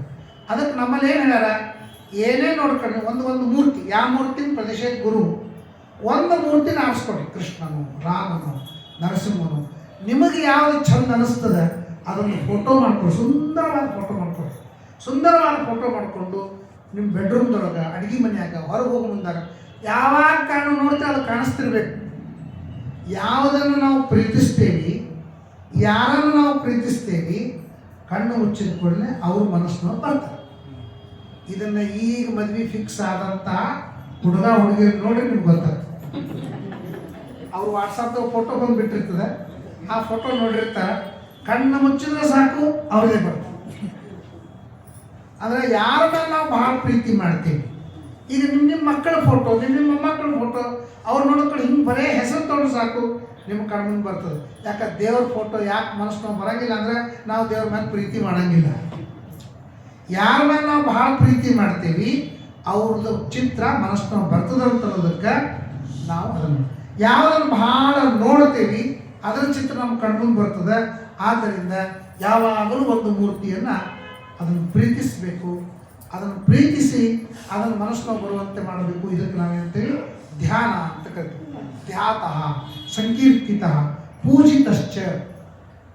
ಸಾಮಾನ್ಯವಾಗಿ ಪೂಜೆ ಅಂದರೆ ನೀರು ಹಾಕೋದು, ಹೂ ಹಾಕೋದು, ಗಂಧ ಏರಿಸೋದು, ಇದೆಲ್ಲ ಪೂಜೆ ಅಂತ ತಿಳ್ಕೊಂಡಿದೆ. ಅದರ ಅಖಂಡ ತ್ರಿವಿಧ ಪೂಜಾ. ಪೂಜಾ ಅಂತಂದರೆ ಅವ್ರಿಗೆ ಗೌರವ ಕೊಡೋದು ಅಂತ. ಶಾಲಿಗ್ರಾಮ ಬೀಳ್ತಿರ್ತಾವೆ, ಮೂರ್ತಿ ಅಡ್ಡು ಒಗದು ಬಿಟ್ಟಿರ್ತಾರೆ, ಫೋಟೋ ಹೊಡಿತಿರ್ತಾರೆ. ದೇವ್ರ ಪೂಜೆನ ಇದು ಬಹಳ ಗೌರವ ಕೊಡೋದಕ್ಕೆ ಪೂಜೆ ಅಂತ. ತಂದೆ ತಾಯಿಗಳ ಪೂಜೆ ಮಾಡೋದು ಅಂದರೆ ತಂದೆ ತಾಯಿಗಳಿಗೆ ಗೌರವ ಕೊಡೋದು. ಪೂಜಾ ಒಂದೇ ಸ್ಟೈಲ್ ಒಳಗಿಲ್ಲ. ಗೋಪೂಜೆ ಅಂದ್ರೆ ಏನು, ಆಕಳ ಪೂಜೆ ಅಂದ್ರೆ ಏನು? ಆಕಳ ಪೂಜೆ ಅಂದ್ರೆ ಅರ್ಶಿನ ಕುಂಕುಮ ಹಾಕಿ ಆಕಳ ಕಣ್ಣಾಗಿಟ್ಟು ಕುಂಕುಮ ಎರಚಿ ಅದು ನೋಡ್ಲಿಕ್ಕೆ ಬರ್ತೈತೆ ಮಾಡಿ, ಇದೆಲ್ಲ ಆಕಳ ಪೂಜೆ ಅಲ್ಲ. ಅಂದರೆ ಒಂದು ಮುಷ್ಟಿ ಹಸಿರು ಹುಲ್ಲನ್ನು ಆಕಳಿಗೆ ತಿನ್ನಿಸುವುದಕ್ಕೆ ಆಕಳ ಪೂಜೆ ಅಂತ ಕರೀತಾರೆ. ಫೋಟೋ ಪೂಜೆ ಅಂದ್ರೆ ಏನು? ಫೋಟೋ ಪೂಜೆನ ಊದಿನ ಕಡ್ಡಿ ಬಿಡೋದಕ್ಕೆ ಫೋಟೋ ಪೂಜೆ ಅಲ್ಲ. ಒಂದು ಬದ್ದಿ ಬಟ್ಟಿ ತಗೊಂಡು ಫೋಟೋವನ್ನು ಒರೆಸೋದಕ್ಕೆ ಫೋಟೋ ಪೂಜೆ ಅಂತ ಕರೀತಾರೆ. ಉಸುಕಿನ ಮೂರ್ತಿ ಇರ್ತಾವ, ಉಸುಕಿನ ಮೂರ್ತಿ ಪೂಜೆ ಅಂದ್ರೆ ಊದೋದು, ಅದನ್ನು ಊದಿ ಊದಿ ಧೂಳಿ ಅಂತ ತೆಗಿತೀವಿ, ಅದು ಪೂಜೆನ, ಅದನ್ನು ಪೂಜೆನೇ. ಎಲ್ಲದಕ್ಕೂ ಅಭಿಷೇಕ ಮಾಡಿ ಪೂಜೆ ಮಾಡೋದಂದ್ರೆ ಉಸುಕಿನ ಮೂರ್ತಿ ಇದ್ರೆ ಗೋವಿಂದ. ನೀವು ಮೂರ್ತಿ ಪೂಜೆ ಮಾಡಿಬಿಟ್ರೆ ಫೋಟೋಕ್ಕೆ ನೀವು ಅಭಿಷೇಕ ಮಾಡೋರ, ಫೋಟೋಕ್ಕೆ ಅಭಿಷೇಕ ಮಾಡಿಬಿಟ್ರೆ 4 ದಿವಸ ಕಟ್ಟಿಗೆ ಕೊಡಕ್ಕೆ ಹೋಗ್ಬಿಡ್ತದೆ. ಎಲ್ಲದಕ್ಕೂ ಒಂದೇ ಪೂಜೆ ಇಲ್ಲ. ವಾಯು ಪೂಜೆ ಹೇಳಿದ್ದಾರೆ, ಸೂರ್ಯ ಪೂಜೆ ಹೇಳಿದ್ದಾರೆ, ಹೃದಯ ಪೂಜೆ ಹೇಳಿದ್ದಾರೆ, ನೀರಿನ ಪೂಜೆ ಹೇಳಿದ್ದಾರೆ, ಗೋಪೂಜೆ ಹೇಳಿದ್ದಾರೆ, ವೈಷ್ಣವ ಪೂಜೆ ಹೇಳಿದ್ದಾರೆ, ಎಷ್ಟು ಪೂಜೆಗಳು ಹೇಳಿದ್ದಾರೆ.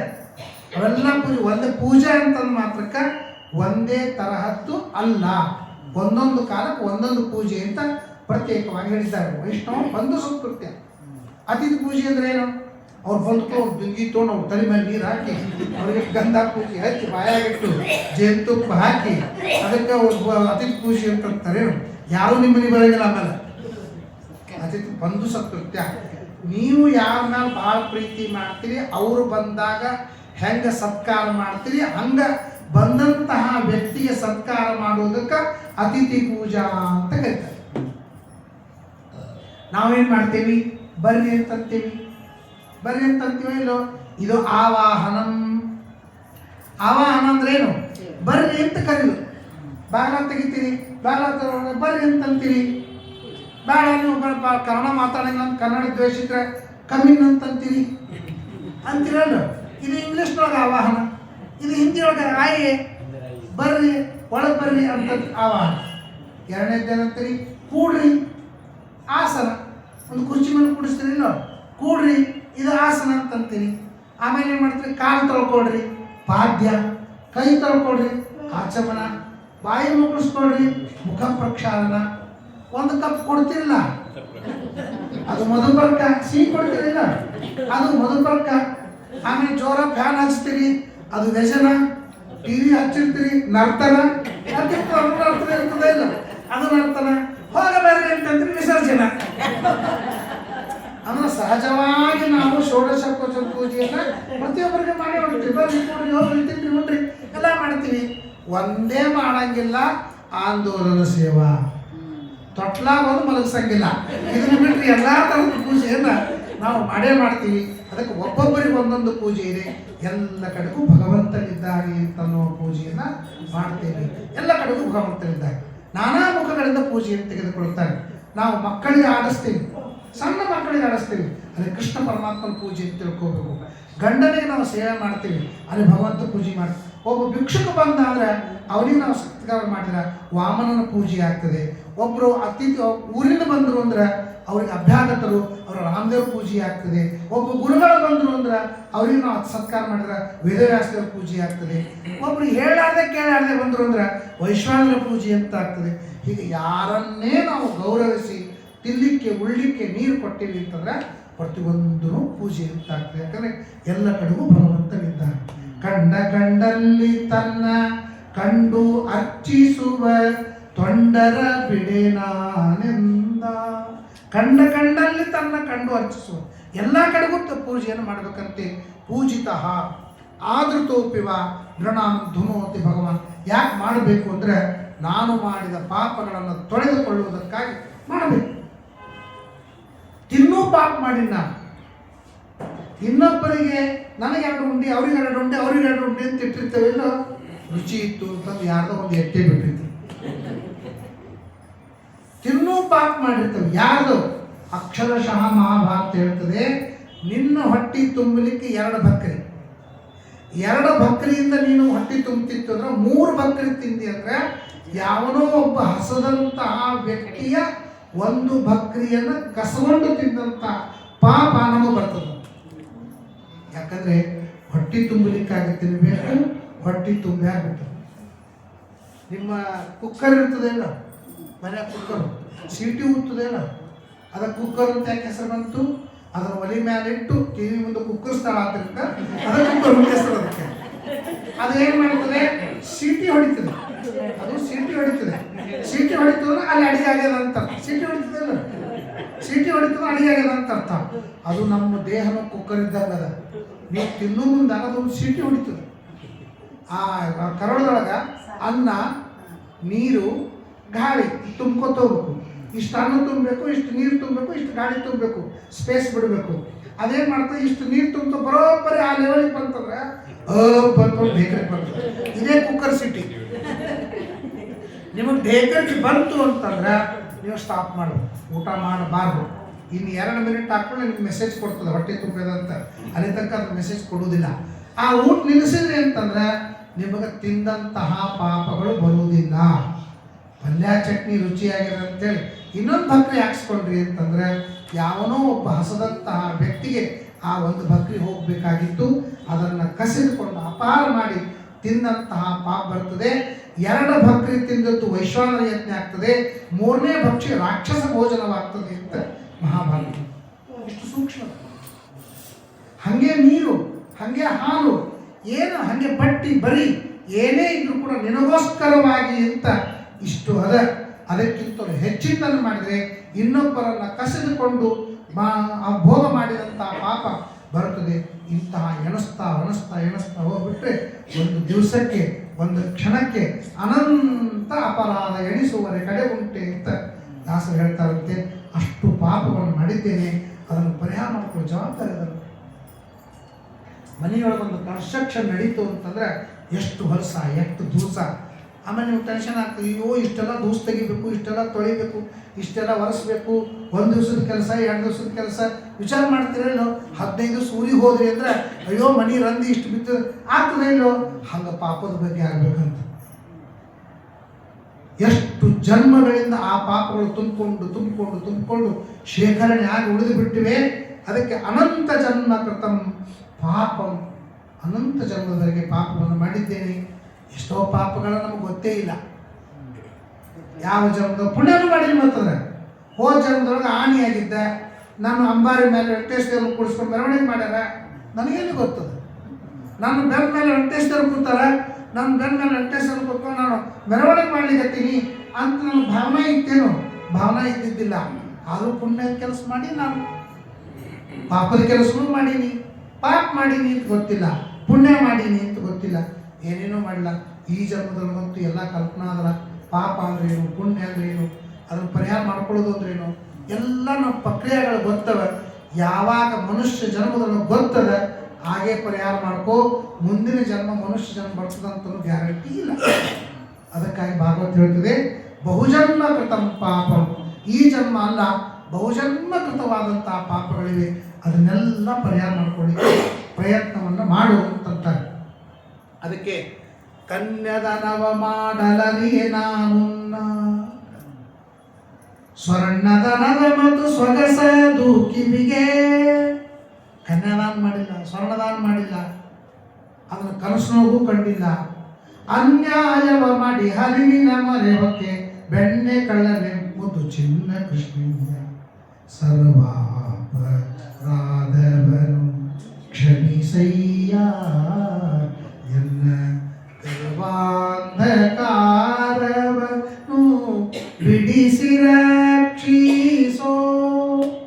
ಪಾಪಿಯರೊಳು ಅತಿ ಪಾಪಿಯಂತೆಂಬೋರು, ಕೋಪಿಯರೊಳು ಉಗ್ರ ಕೋಪಿಯು ನಾನೇ.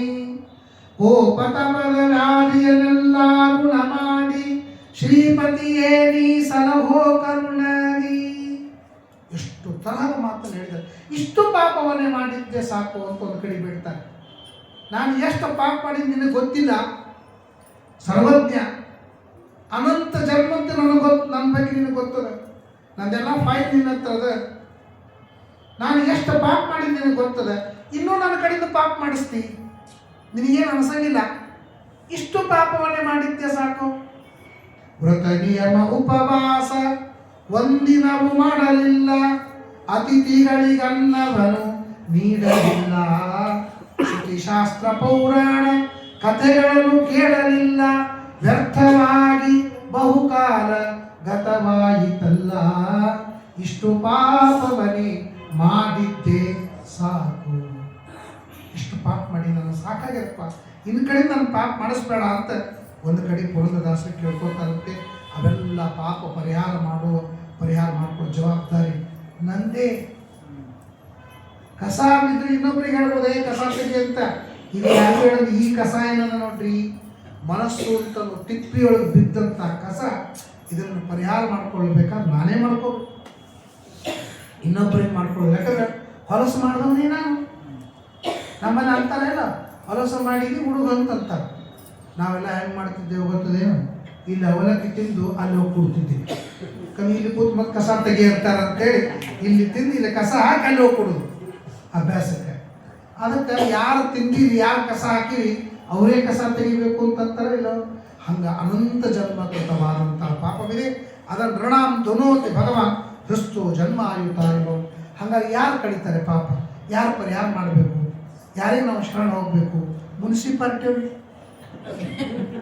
ಮನೆಯಾಗಿನ ಕಸ ಯಾರಿಗೆ ಹಾಕ್ತೀವಿ? ಬರ್ತಾರಲ್ಲ, ಮನೆ ಬಂದು ನಿಮ್ಮ ಕಸ ತೊಗೊಂಡು ಹೋಗ್ತಾರಲ್ಲ. ಹಂಗೆ ಒಬ್ಬತ್ತಿದ್ದಾನವ ನಾರಾಯಣ ಅಂತ ವ್ಯಕ್ತಿ, ಅವನು ಅನೇಕ ಜನ್ಮಾರ್ಜಿತ ಪಾಪ ಸಂಚಯ ಹರತ್ಯಶೇಷಂ ಸ್ಮೃತ ಮಾತ್ರ ಏವ. ಯಾರೂ ಕಸ ಒಯ್ಯಂಗಿಲ್ಲ. ನಮ್ಮಲ್ಲಿ ಒಬ್ಬ ಕಳ್ಳಿದ್ದಾನೆ, ಅವ್ನು ಕಳ್ಳ ಏನು ಮಾಡ್ತಾನೆ? ನಮಗೆ ಯಾವ್ದು ಬೇಕೋ ಅದನ್ನು ಒಯ್ತಾನೆ. ನಮಗೆ ಬಂಗಾರ ಬೇಕು, ಬಂಗಾರ ತೊಗೊಂಡು ಹೋಗ್ತಾನೆ. ದುಡ್ಡು ಬೇಕು, ದುಡ್ಡು ತೊಗೊಂಡು ಹೋಗ್ತಾನೆ. ಇನ್ನೂ ತನಕ ಇಂಥ ಒಬ್ಬ ಕಳ್ಳ ನೀವು ಜಗತ್ತನ್ನು ಸಿಕ್ಕಿಲ್ಲ. ನಮಗೆ ಯಾವ್ದು ಬೇಡ ಅದನ್ನು ತೊಗೊಂಡು ಹೋಗ್ತಾನೆ. ನಿಮ್ಮ ಮನೆಗೆ ಇಷ್ಟು ಕಸ ಬಿದ್ದದ, ರಾತ್ರಿ ಬಂದು 2 ಗಂಟೆ ಕಸ ಕಳತನ ಮಾಡ್ಕೊಂಡು ಹೋದ, ನೀವೇನಂತೀರಿ? ಪೊಲೀಸ್ ಕಂಪ್ಲೇಂಟ್ ಕೊಡ್ತೀರಿ? ಪುಣ್ಯ ಅಂತ ಚಲೋ ಆಯ್ತಪ್ಪ, ನನಗೆ ಉಳಿತಾರ ಅಷ್ಟು ಕಸ ತೆಗೆದು ಅಂತ ನೀವು ಸಂತೋಷ ಪಡ್ತೀರಲ್ಲೋ. ಹಂಗೆ ನಾರಾಯಣೋ ನಾಮ ನರೋ ನರಾಣಾಂ ಪ್ರಸಿದ್ಧ ಚೋರ ಕಥಿತ ಪೃಥಿವ್ಯಾಂ. ನಾರಾಯಣ ಅಂತ ಒಬ್ಬ ಕಳ್ಳಿದ್ದಾನೆ. ಅವನು ಒಂದು ಜನ್ಮದ್ದಲ್ಲ, ಅನೇಕ ಜನ್ಮಾರ್ಜಿತ ಪಾಪ ಸಂಚಯ, ಅನೇಕ ಜನ್ಮದಲ್ಲಿ ಮಾಡಿದ ಪಾಪವನ್ನು ತಗೊಂಡು ಹೋಗ್ತಾನಂತೆ. ಅದಕ್ಕೆ ಏನು ಮಾಡಬೇಕು? ಒಂದು ಫೋನ್ ಮಾಡಿದ್ರೆ ಸಾಕು. ಅದೇನದು? ಸ್ಮರಣೆ. ಒಂದು ಕೇವಲ ಸ್ಮರಣೆ ಮಾಡಿದ ಮಾತ್ರಕ್ಕೆ ಎಲ್ಲ ಪಾಪಗಳನ್ನು ಪರಿಹಾರ ಮಾಡ್ತಾನೆ.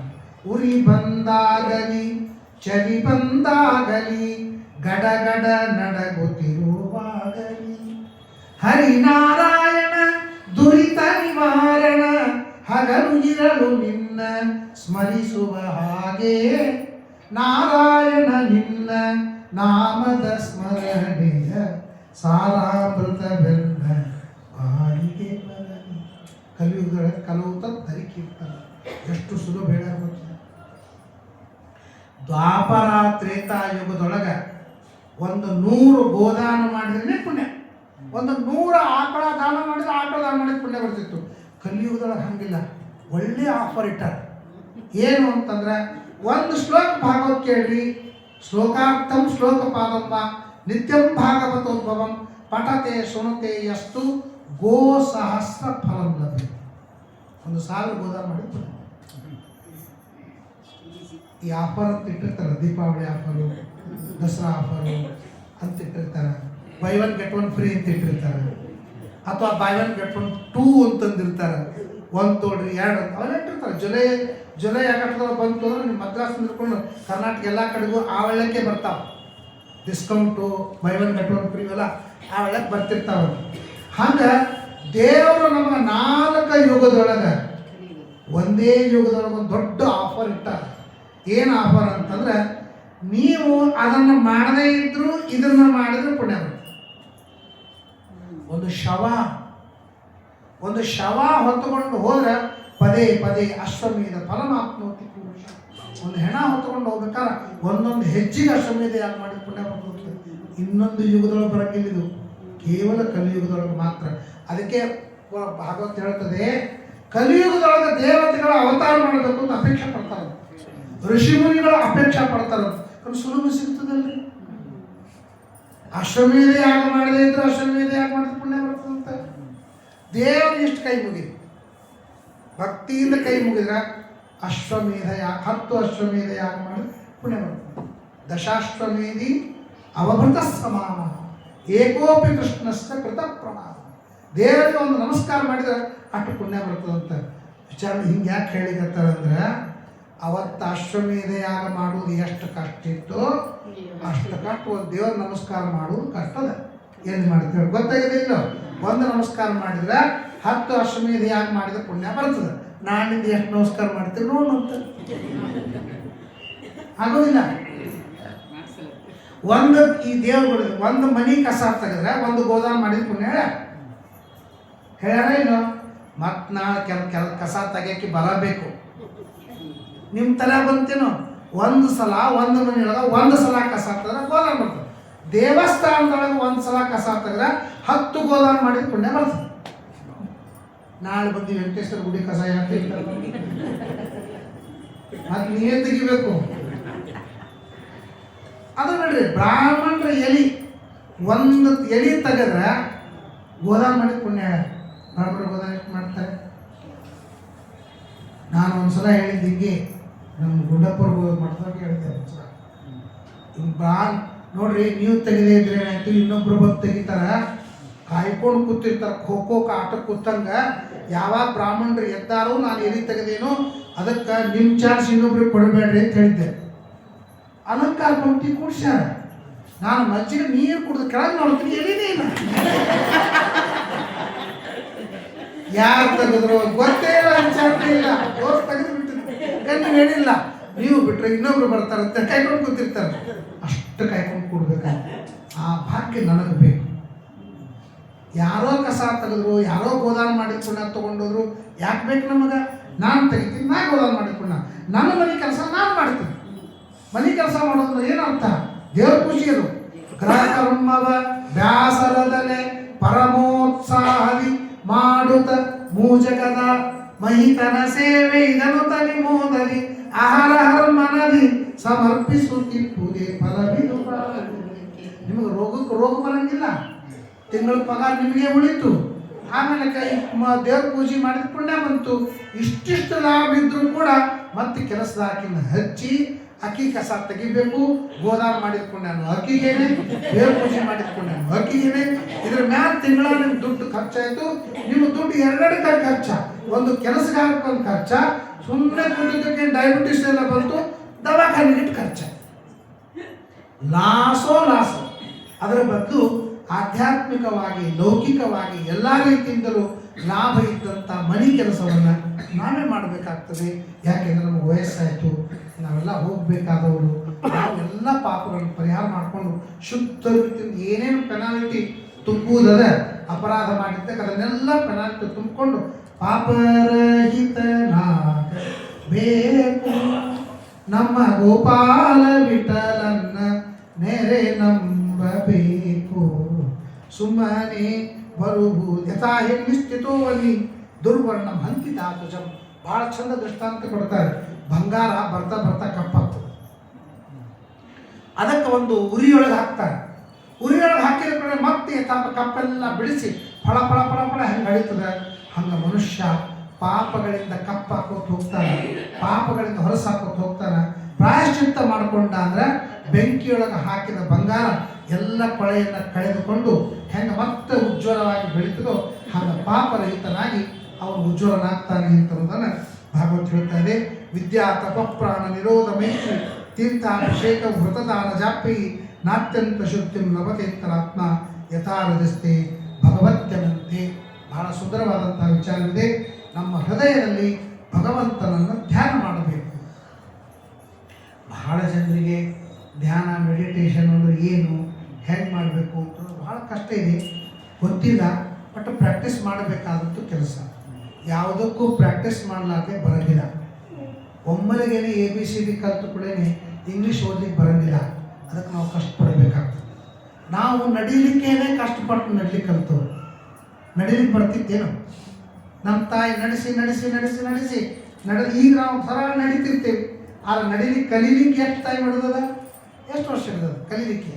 5-6 ವರ್ಷ ಹಿಡಿದದ ಇಲ್ಲ. ನುಡಿಲಿಕ್ಕೆ ಅಮ್ಮಲಿಕ್ಕೆ ಬರ್ತಿದ್ದಿಲ್ಲ, ಅಪ್ಪಲಿಕ್ಕೆ ಬರ್ತಿದ್ದ.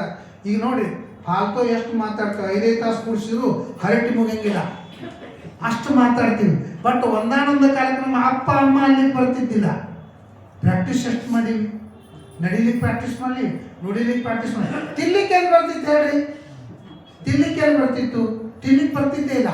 ಚಮಚನ ತಿನ್ಸ ಈಗಂತೂ ಚಮಚ ಬಿಟ್ಟು ಇರ್ಲಿಕ್ಕೆ ಆಗೋದಿಲ್ಲ. ಅಷ್ಟು ನಮಗೆ ತಿನ್ಲಿಕ್ಕೆ, ಉಳ್ಳಿಕ್ಕೆ, ಮಾತಾಡಲಿಕ್ಕೆ, ನಡೀಲಿಕ್ಕೆ ಎಲ್ಲನೂ ಪ್ರಾಕ್ಟೀಸ್ ಮೇಲೆ ಬಂದಿರ್ತದೆ. ಅಂದಮೇಲೆ ನಮ್ಮ ಹೃದಯದಲ್ಲಿ ಪರಮಾತ್ಮನ ಧ್ಯಾನವನ್ನು ಮಾಡಬೇಕು ಅಂದರೆ ಕಣ್ಣು ಮುಚ್ಚಿದ ಮಾತ್ರಕ್ಕೇನೆ ಧ್ಯಾನ ಮಾಡಲಿಕ್ಕೆ ಬರುವುದಿಲ್ಲ. ಅದಕ್ಕೆಲ್ಲ ಪದ್ಧತಿಗಳಿವೆ. ಈ ಪದ್ಧತಿಯನ್ನು ಬಳಸಿದರೆ ಮಾತ್ರ ನಾವು ಧ್ಯಾನ ಮಾಡಲಿಕ್ಕೆ ಸಾಧ್ಯವಾಗ್ತದೆ, ಇಲ್ಲ ಅಂದರೆ ಧ್ಯಾನ ಮಾಡಲಿಕ್ಕೆ ಆಗೋದಿಲ್ಲ. ಆದ್ದರಿಂದ ನಾವು ಜಪ ಮಾಡೋ ಮುಂದಾಗ, ಧ್ಯಾನ ಮಾಡೋ ಮುಂದಾಗ ಭಗವಂತನ ಧ್ಯಾನವನ್ನು ಯಾವ ರೀತಿಯಾಗಿ ಮಾಡಬೇಕು ಅಂತ ಅನ್ನೋದನ್ನು ಸಂಕ್ಷೇಪವಾಗಿ ನಾಳಿನ ದಿವಸ ತಿಳಿಸ್ತೇನೆ. ಅದಕ್ಕೆ ಹೇಳ್ತಾರೆ, ವ್ರತ ದಾನ ಜಾಪೈ ನಾತ್ಯಂತ ಶುದ್ಧಿಂ ಲಭತೆಂತರಾತ್ಮ ಯಥಾ ಹೃದಸ್ತೆ ಭಗವತ್ಯನಂತೆ. ನಮಗೆ ಅನಿಸಿಕೆ ನೀವೇನಂತೀರಿ ನೀವು? ಅನಿಸಿಕೆ ಅಂತಂತವ್ರಿ ಭಾಳ ಇಂಪಾರ್ಟೆಂಟ್. ಅನಿಸಿಕೆ ಮೇಲೆ ಹೋಗಿ ಅನುಸಂಧಾನ ಅಂದ್ರೆ ಏನು? ಅನಿಸಿಕೆ. ಈಗ ನಾವು ಹೇಳ್ತೀವಿ ವಾಸುದೇವನ ಅನ್ನದಳು ನಾನಾ ಸುಭಕ್ಷಗಳು ಸಂಕರ್ಷಣ ಅಂತೀವಿಲ್ಲ. ವಾಸುದೇವನ ಅನ್ನದಳು ಅಂದ್ರೆ ಏನು? ವಾಸುದೇವ ಅನ್ನದೊಳಗೆ ಇದ್ದಾನೆ. ತೋರಿಸಿ, ಎಲ್ಲಿದ್ದ ತೋರಿಸಿ. ವಾಸುದೇವನ ಅನ್ನದಳು ಅಂದ್ರೆ ಏನು ಮಾಡೋದು? ಏನಿಲ್ಲ, ಹಿಂಗೆ ಅನ್ನೋದಷ್ಟೇ. ಅನ್ನದಲ್ಲಿ ವಾಸುದೇವ ಇದ್ದಾನೆ, ಇದೇ ಅನುಸಂಧಾನ. ನಾವು ಸ್ನಾನ ಮಾಡ್ತೀವಿ. ಸ್ನಾನ ಎಲ್ಲ ಮಾಡಿದ ಮೇಲೆ ಕಣ್ಣು ಮುಚ್ಚಿರಿ, ನಾರಾಯಣ ಪ್ರದ್ಯುಮ್ನ ಅನಿರುದ್ಧ. ಎಷ್ಟೊತ್ತಾಗ್ತದೆ? 5 ಸೆಕೆಂಡು ಆಗುತ್ತೆ. 5 ಸೆಕೆಂಡ್ ಆಗೋದಿಲ್ಲ. ಇದು ಸ್ನಾನ ಕಾಲದಲ್ಲಿ ಮಾಡಬೇಕಾದ ಮೆಡಿಟೇಷನ್, ಊಟ ಕಾಲದಲ್ಲಿ ಮಾಡಬೇಕಾದ ಮೆಡಿಟೇಷನ್, ಮಲಗುವಾಗ ಮಾಡಬೇಕಾದ ಮೆಡಿಟೇಷನ್. ಈ 3 ಮೆಡಿಟೇಷನ್ನ ಇನ್ನು 3 ದಿವಸದೊಳಗೆ ನಾನು ತಿಳಿಸ್ತೇನೆ. ದಯಮಾಡಿ ಈ ಭಾಗವತದ ಪ್ರಸಾದ ಏನಂದರೆ ಸಿಗ್ತಾವೆ, ಪುಟಾಣಿ, ಸಕ್ಕರೆ, ಕೊನೆ ದಿವಸಕ್ಕೂ ಅನ್ನ ಉಳಿನೇ ಸಿಗ್ತದೆ. ಆದರೆ ಖರೇ ಪ್ರಸಾದ ಏನು ಅಂದರೆ ನಾವು ಬೆಳಗ್ಗಿಂದ ರಾತ್ರಿ ಮಿನಿಮಮ್ 3 ಹಂತ. ಒಂದು ಬೆಳಗ್ಗೆ ಏಳುವಾಗ, ಸ್ನಾನ ಮಾಡುವಾಗ, ಊಟ ಮಾಡುವಾಗ, ರಾತ್ರಿ ಮಲಗುವಾಗ 4 ದೇವಸ್ಮರಣೆ. 4 ದೇವಸ್ಮರಣೆ ಮಾಡುವುದರಿಂದ ಮುಂಜಾನೆಯಿಂದ ಎಷ್ಟು ತರಹದ ಪಾಪವನ್ನು ಮಾಡ್ತೇವೆ ಅಷ್ಟೂ ತರಹದ ಪಾಪವನ್ನು ಡಿಲೀಟ್ ಮಾಡಲಿಕ್ಕಾಗಿ 4 ದೇವಸ್ಮರಣೆ. ಅದನ್ನು ನಾವು ಪ್ರತಿನಿತ್ಯ ರಾತ್ರಿ ಮಲ್ಕೊಳ್ಳುವುದಾಗ ಮಾಡಿದರೆ ಇಷ್ಟು ತರಹದ ಪಾಪಕ್ಕೆ ಒಂದೇ ದೇವಸ್ಮರಣೆ. ಉದಾಹರಣೆ ತಗೊಳ್ಳಿ. ಉದಾಹರಣೆ ಒಂದೇ ಹೇಳ್ತೇವೆ. ನಾವು ದೇವರಿಗೆ ಸಮರ್ಪಣೆ ಮಾಡಲಾರ್ದೇನೆ ಮುಂಜಾನೆಯಿಂದ ಬಟ್ಟೆ ಉಟ್ಕೊಂಡಿವಿ, ಆಭರಣ ತೊಟ್ಟೀವಿ, ಹಾಲು ಕುಡಿದೀವಿ, ನೀರು ಕುಡಿದೀವಿ, ಅನ್ನಿಸ್ತದೆ ಇಲ್ಲೋ? ನಾನು ಹುಟ್ಟಿದಪ್ಪ ವಿಷ ತಗೋ ಅಂತೇಳಿ ಪೇಡೆ ಕೊಡ್ತೀನಿ. ಕೊಟ್ಟು ಕೂಡ ಗಬ ಗಬ ಗಬ ತಿಂದುಬಿಟ್ಟ. ನನಗೇನು ಅನಿಸ್ತದೆ? ಅವ ಏನು ಮಾಡಬೇಕಾಗಿತ್ತು? ನೀನು ಒಂದು ತಗೋ, ನಾನು ಒಂದು ತಗೋ, ಕೇಕ್ ಕಟ್ ಮಾಡಿ ಏನು ಮಾಡ್ತಾರೆ? ಎಲ್ಲರ ಬಾಯಾಗಿ ತುರ್ತಾರೆ ಇಲ್ಲ? ಅದ್ರ ಅರ್ಥ ಏನು? ಇನ್ನೊಬ್ರಿಗೆ ಕೊಟ್ಟು ತಿನ್ಬೇಕಾದ್ರೆ ನಾನು ಅಂತಂತಾರೆ. ಏನೂ ಕೊಡೋದೇ ತಿಂದ್ಬಿಟ್ರೆ ದೇವರು ಕೊಟ್ಟಿದ್ದಾರೆ. ನೀವು ಅನ್ನದಾನ ಮಾಡೀರಿ ಅಂತ ತಿಳ್ಕೊಂಡು ಇವತ್ತು ನಾವು ಅನ್ನ ತಿನ್ಲಿಕತ್ತೀವಿ. ಬಂಗಾರ ದಾನ ಮಾಡೀರಿ ಅಂತೇಳಿ ಮೈ ತುಂಬ ಬಂಗಾರ ಹಾಕ್ಕೊಳಿಕತ್ತೀವಿ. ವಸ್ತ್ರದಾನ ಮಾಡಿದ್ದು ಪುಣ್ಯ ಅದ ಅಂತೇಳಿ ಮೈ ತುಂಬ ಬಟ್ಟೆ ಹಾಕ್ಕೊಳಿಕತ್ತೀವಿ. ಎಲ್ಲ ಒಂದೊಂದು ಪುಣ್ಯದಿಂದ ನಾವು ಅನುಭವಿಸ್ಲಿಕತ್ತೀವಿ. ದೇವರಿಗೆ ಸ್ಮರಣೆ ಮಾಡಿರಿ, ಥ್ಯಾಂಕ್ಸ್ ಹೇಳಿರಿ. ಯಾರಾದ್ರೂ ನೀರಡಿಕೆ ಆಗ್ಯದ ಅಂತ ಅಂದ್ಕೊಂಡು ಗ್ಲಾಸ್ ನೀರು ಕೊಟ್ಟರೆ ತುಂಬ ಥ್ಯಾಂಕ್ಸ್, ತುಂಬ ಥ್ಯಾಂಕ್ಸ್. ಏನು ತುಂಬ ಗ್ಲಾಸ್ನವ್ರು ನೀರೇ ಕೊಟ್ಟಿಲ್ಲವ, ತುಂಬ ಥ್ಯಾಂಕ್ಸ್ ಅಂತಂತ. ಆದರೆ ಇವತ್ತು ಮುಂಜಾನೆಯಿಂದ ರಾತ್ರಿ ತನಕ ದೇವರು ನಮ್ಗೆ ಎಷ್ಟು ತರಹದ ಉಪಕಾರವನ್ನು ಮಾಡ್ತಾರೆ. 90 ವರ್ಷದ ಮುದುಕ, ಇನ್ನು 1 ಮಿನಿಟ್ ಅದು, 90 ವರ್ಷದ ಮುದುಕ ಆಸ್ಪತ್ರೆಯಲ್ಲಿ ಅಡ್ಮಿಟ್ ಆಗಿದ್ದಾನೆ. ಅವನಿಗೆ ಆಕ್ಸಿಜನ್ ಕೊಟ್ಟರು. ಆಕ್ಸಿಜನ್ ಕೊಟ್ಟ ಮೇಲೆ 3 ದಿವಸ ಆಯಿತು. 3 ದಿವಸ ಆದಮೇಲೆ ಡಾಕ್ಟರ್ ಬಿಲ್ ತೊಗೊಂಬಂದ. ಬಿಲ್ ತೊಗೊಂಡು 16,000 ಬಿಲ್ಲ. 16,000 ಬಿಲ್ ಮುದುಕನ ಕಣ್ಣಾಗ ನೀರು ಬಂತು. 90 ವರ್ಷದ ಮುದುಕ ಕಣ್ಣಾಗ ನೀರು ಬಂತು. ಡಾಕ್ಟರ್ ಕೇಳಿದ, ಯಾಕೆ ಬರ್ತೀರಿ? ಬಿಲ್ ಜಾಸ್ತಿ ಆಯ್ತಾ? ಬಿಲ್ ಜಾಸ್ತಿ ಅಂದರೆ ಹೇಳು, ಹಿರಿಯರ ಕಣ್ಣಾಗ ನೀರು ತರಿಸ್ಬಾರ್ದು, ಬೇಕಾದ್ರೆ ನಾನು ಕಡಿಮೆ ಮಾಡ್ತೀನಿ. ಅವ್ನು ಮುದುಕ ಹೇಳಿದ, ನೀನು 14,000 ರೂಪಾಯಿ ಬಿಲ್ ತಂದಿದ್ದಕ್ಕೆ ನಾನು ಕಣ್ಣಾಗ ನೀರು ಬಂದಿಲ್ಲ, 3 ದಿವಸ ಆಕ್ಸಿಜನ್ ಕೊಟ್ಟಿದ್ದಕ್ಕೆ 14,000 ರೂಪಾಯಿ ಬಿಲ್ ಮಾಡಿ ಅಂದ್ರೆ 90 ವರ್ಷ ಆ ದೇವ್ರು ನನಗೆ ಆಕ್ಸಿಜನ್ ಕೊಟ್ಟಾನ ಅಂತಂದ್ರೆ 1 ದಿವಸ ಆ ದೇವ್ರಿಗೆ ನಾನು ಥ್ಯಾಂಕ್ಸ್ ಹೇಳಿಲ್ಲಲ್ಲ ಅಂತ ಗಳಗಳ ನೀರು ಅಡಕತ್ತೀನಿ ನಾನು ಅಂತ. Think and thank. ದೇವರು ಮಾಡಿದ ಉಪಕಾರವನ್ನು ಸ್ಮರಣೆ ಮಾಡಿ ಒಂದು ಥ್ಯಾಂಕ್ಸ್ ಹೇಳಿ ಕೆಲವು ಮಾಧ್ಯಮಗಳವ. 1 ಮಿನಿಟ್ ಇರ್ತದೆ, 30 ಸೆಕೆಂಡ್ ಇರ್ತದೆ, 5 ಸೆಕೆಂಡ್ ಇರ್ತದೆ. ಒಂದು 5 ಸೆಕೆಂಡ್ ಸ್ಪೇರ್ ಮಾಡ್ಲಿಕ್ಕೆ ಆಗೋದಿಲ್ಲ ದೇವರಿಗೋಸ್ಕರವಾಗಿ. ನಮಗೋಸ್ಕರ 24 ತಾಸು ಕೊಟ್ಟಾರೆ. ಏನು ಬೇಕಂತೀವಿ ಅದನ್ನ ಪಡೀಲಿಕ್ಕತ್ತೀವಿ. ಅವನಿಗೆ ಒಂದು ಥ್ಯಾಂಕ್ಸ್ ಹೇಳುವಂಥ ಒಂದು ಕೃತಜ್ಞತೆ ಇಲ್ಲ ಅಂತಂದಮೇಲೆ ಬಹಳ ದೊಡ್ಡ ಅಪರಾಧವಾಗ್ತದೆ. ಅದಕ್ಕಾಗಿ ನಾವು ಈ ಭಾಗವತ ವರ್ಷಗಟ್ಟಲೆ ಭಾಗವತ ಕೇಳಿದ್ವಿ. ಇದರ ಭಾಗವತದ ಪ್ರಸಾದ ಏನು ಅಂದರೆ, ನಾವು ಈ 3-4 ಹಂತಗಳಲ್ಲಿ 5-5 ಸೆಕೆಂಡು 3-3 ಸೆಕೆಂಡದ್ದೇನು ಅನುಸಂಧಾನಗಳವ ಅದನ್ನು ಮಾಡಿ ನಾವು ದಿನವಿಡೀ ಮಾಡಿದಂತಹ ಪಾಪವನ್ನು ಪರಿಹಾರ ಮಾಡ್ಕೊಳ್ಳೋಣ. ಚರ್ಚಿಗೆ ಹೋಗಿ ಪಾಪವನ್ನು ಪರಿಹಾರ ಮಾಡ್ಕೊಳ್ಳೋದಲ್ಲ, ಕೂತಲ್ಲೇ ಪಾಪವನ್ನು ಪರಿಹಾರ ಮಾಡ್ಕೊಳ್ಳಿಕ್ಕಾಗಿ ನಮ್ಮ ಭಾಗವತ ತಿಳಿಸ್ತದೆ. ಅದನ್ನು ನಾವು ಕೊನೆಯ ದಿವಸ ನಾಳಿಂದಲೇ ಕೆಲವು ಮಾತುಗಳಲ್ಲಿ ಪ್ರಸಂಗ ಬಂದಾಗ ತಿಳ್ಕೊಳ್ಳೋಣ ಅಂತ ಕೊನೆಯ ದಿವಸ ವಿಶೇಷವಾಗಿ ತಿಳಿದುಕೊಂಡು ಈ ಭಾಗವತದ ಜ್ಞಾನ ಸತ್ಯದ ಲಾಭವನ್ನು ಪಡೆಯೋಣ. ಶ್ರೀಕೃಷ್ಣ.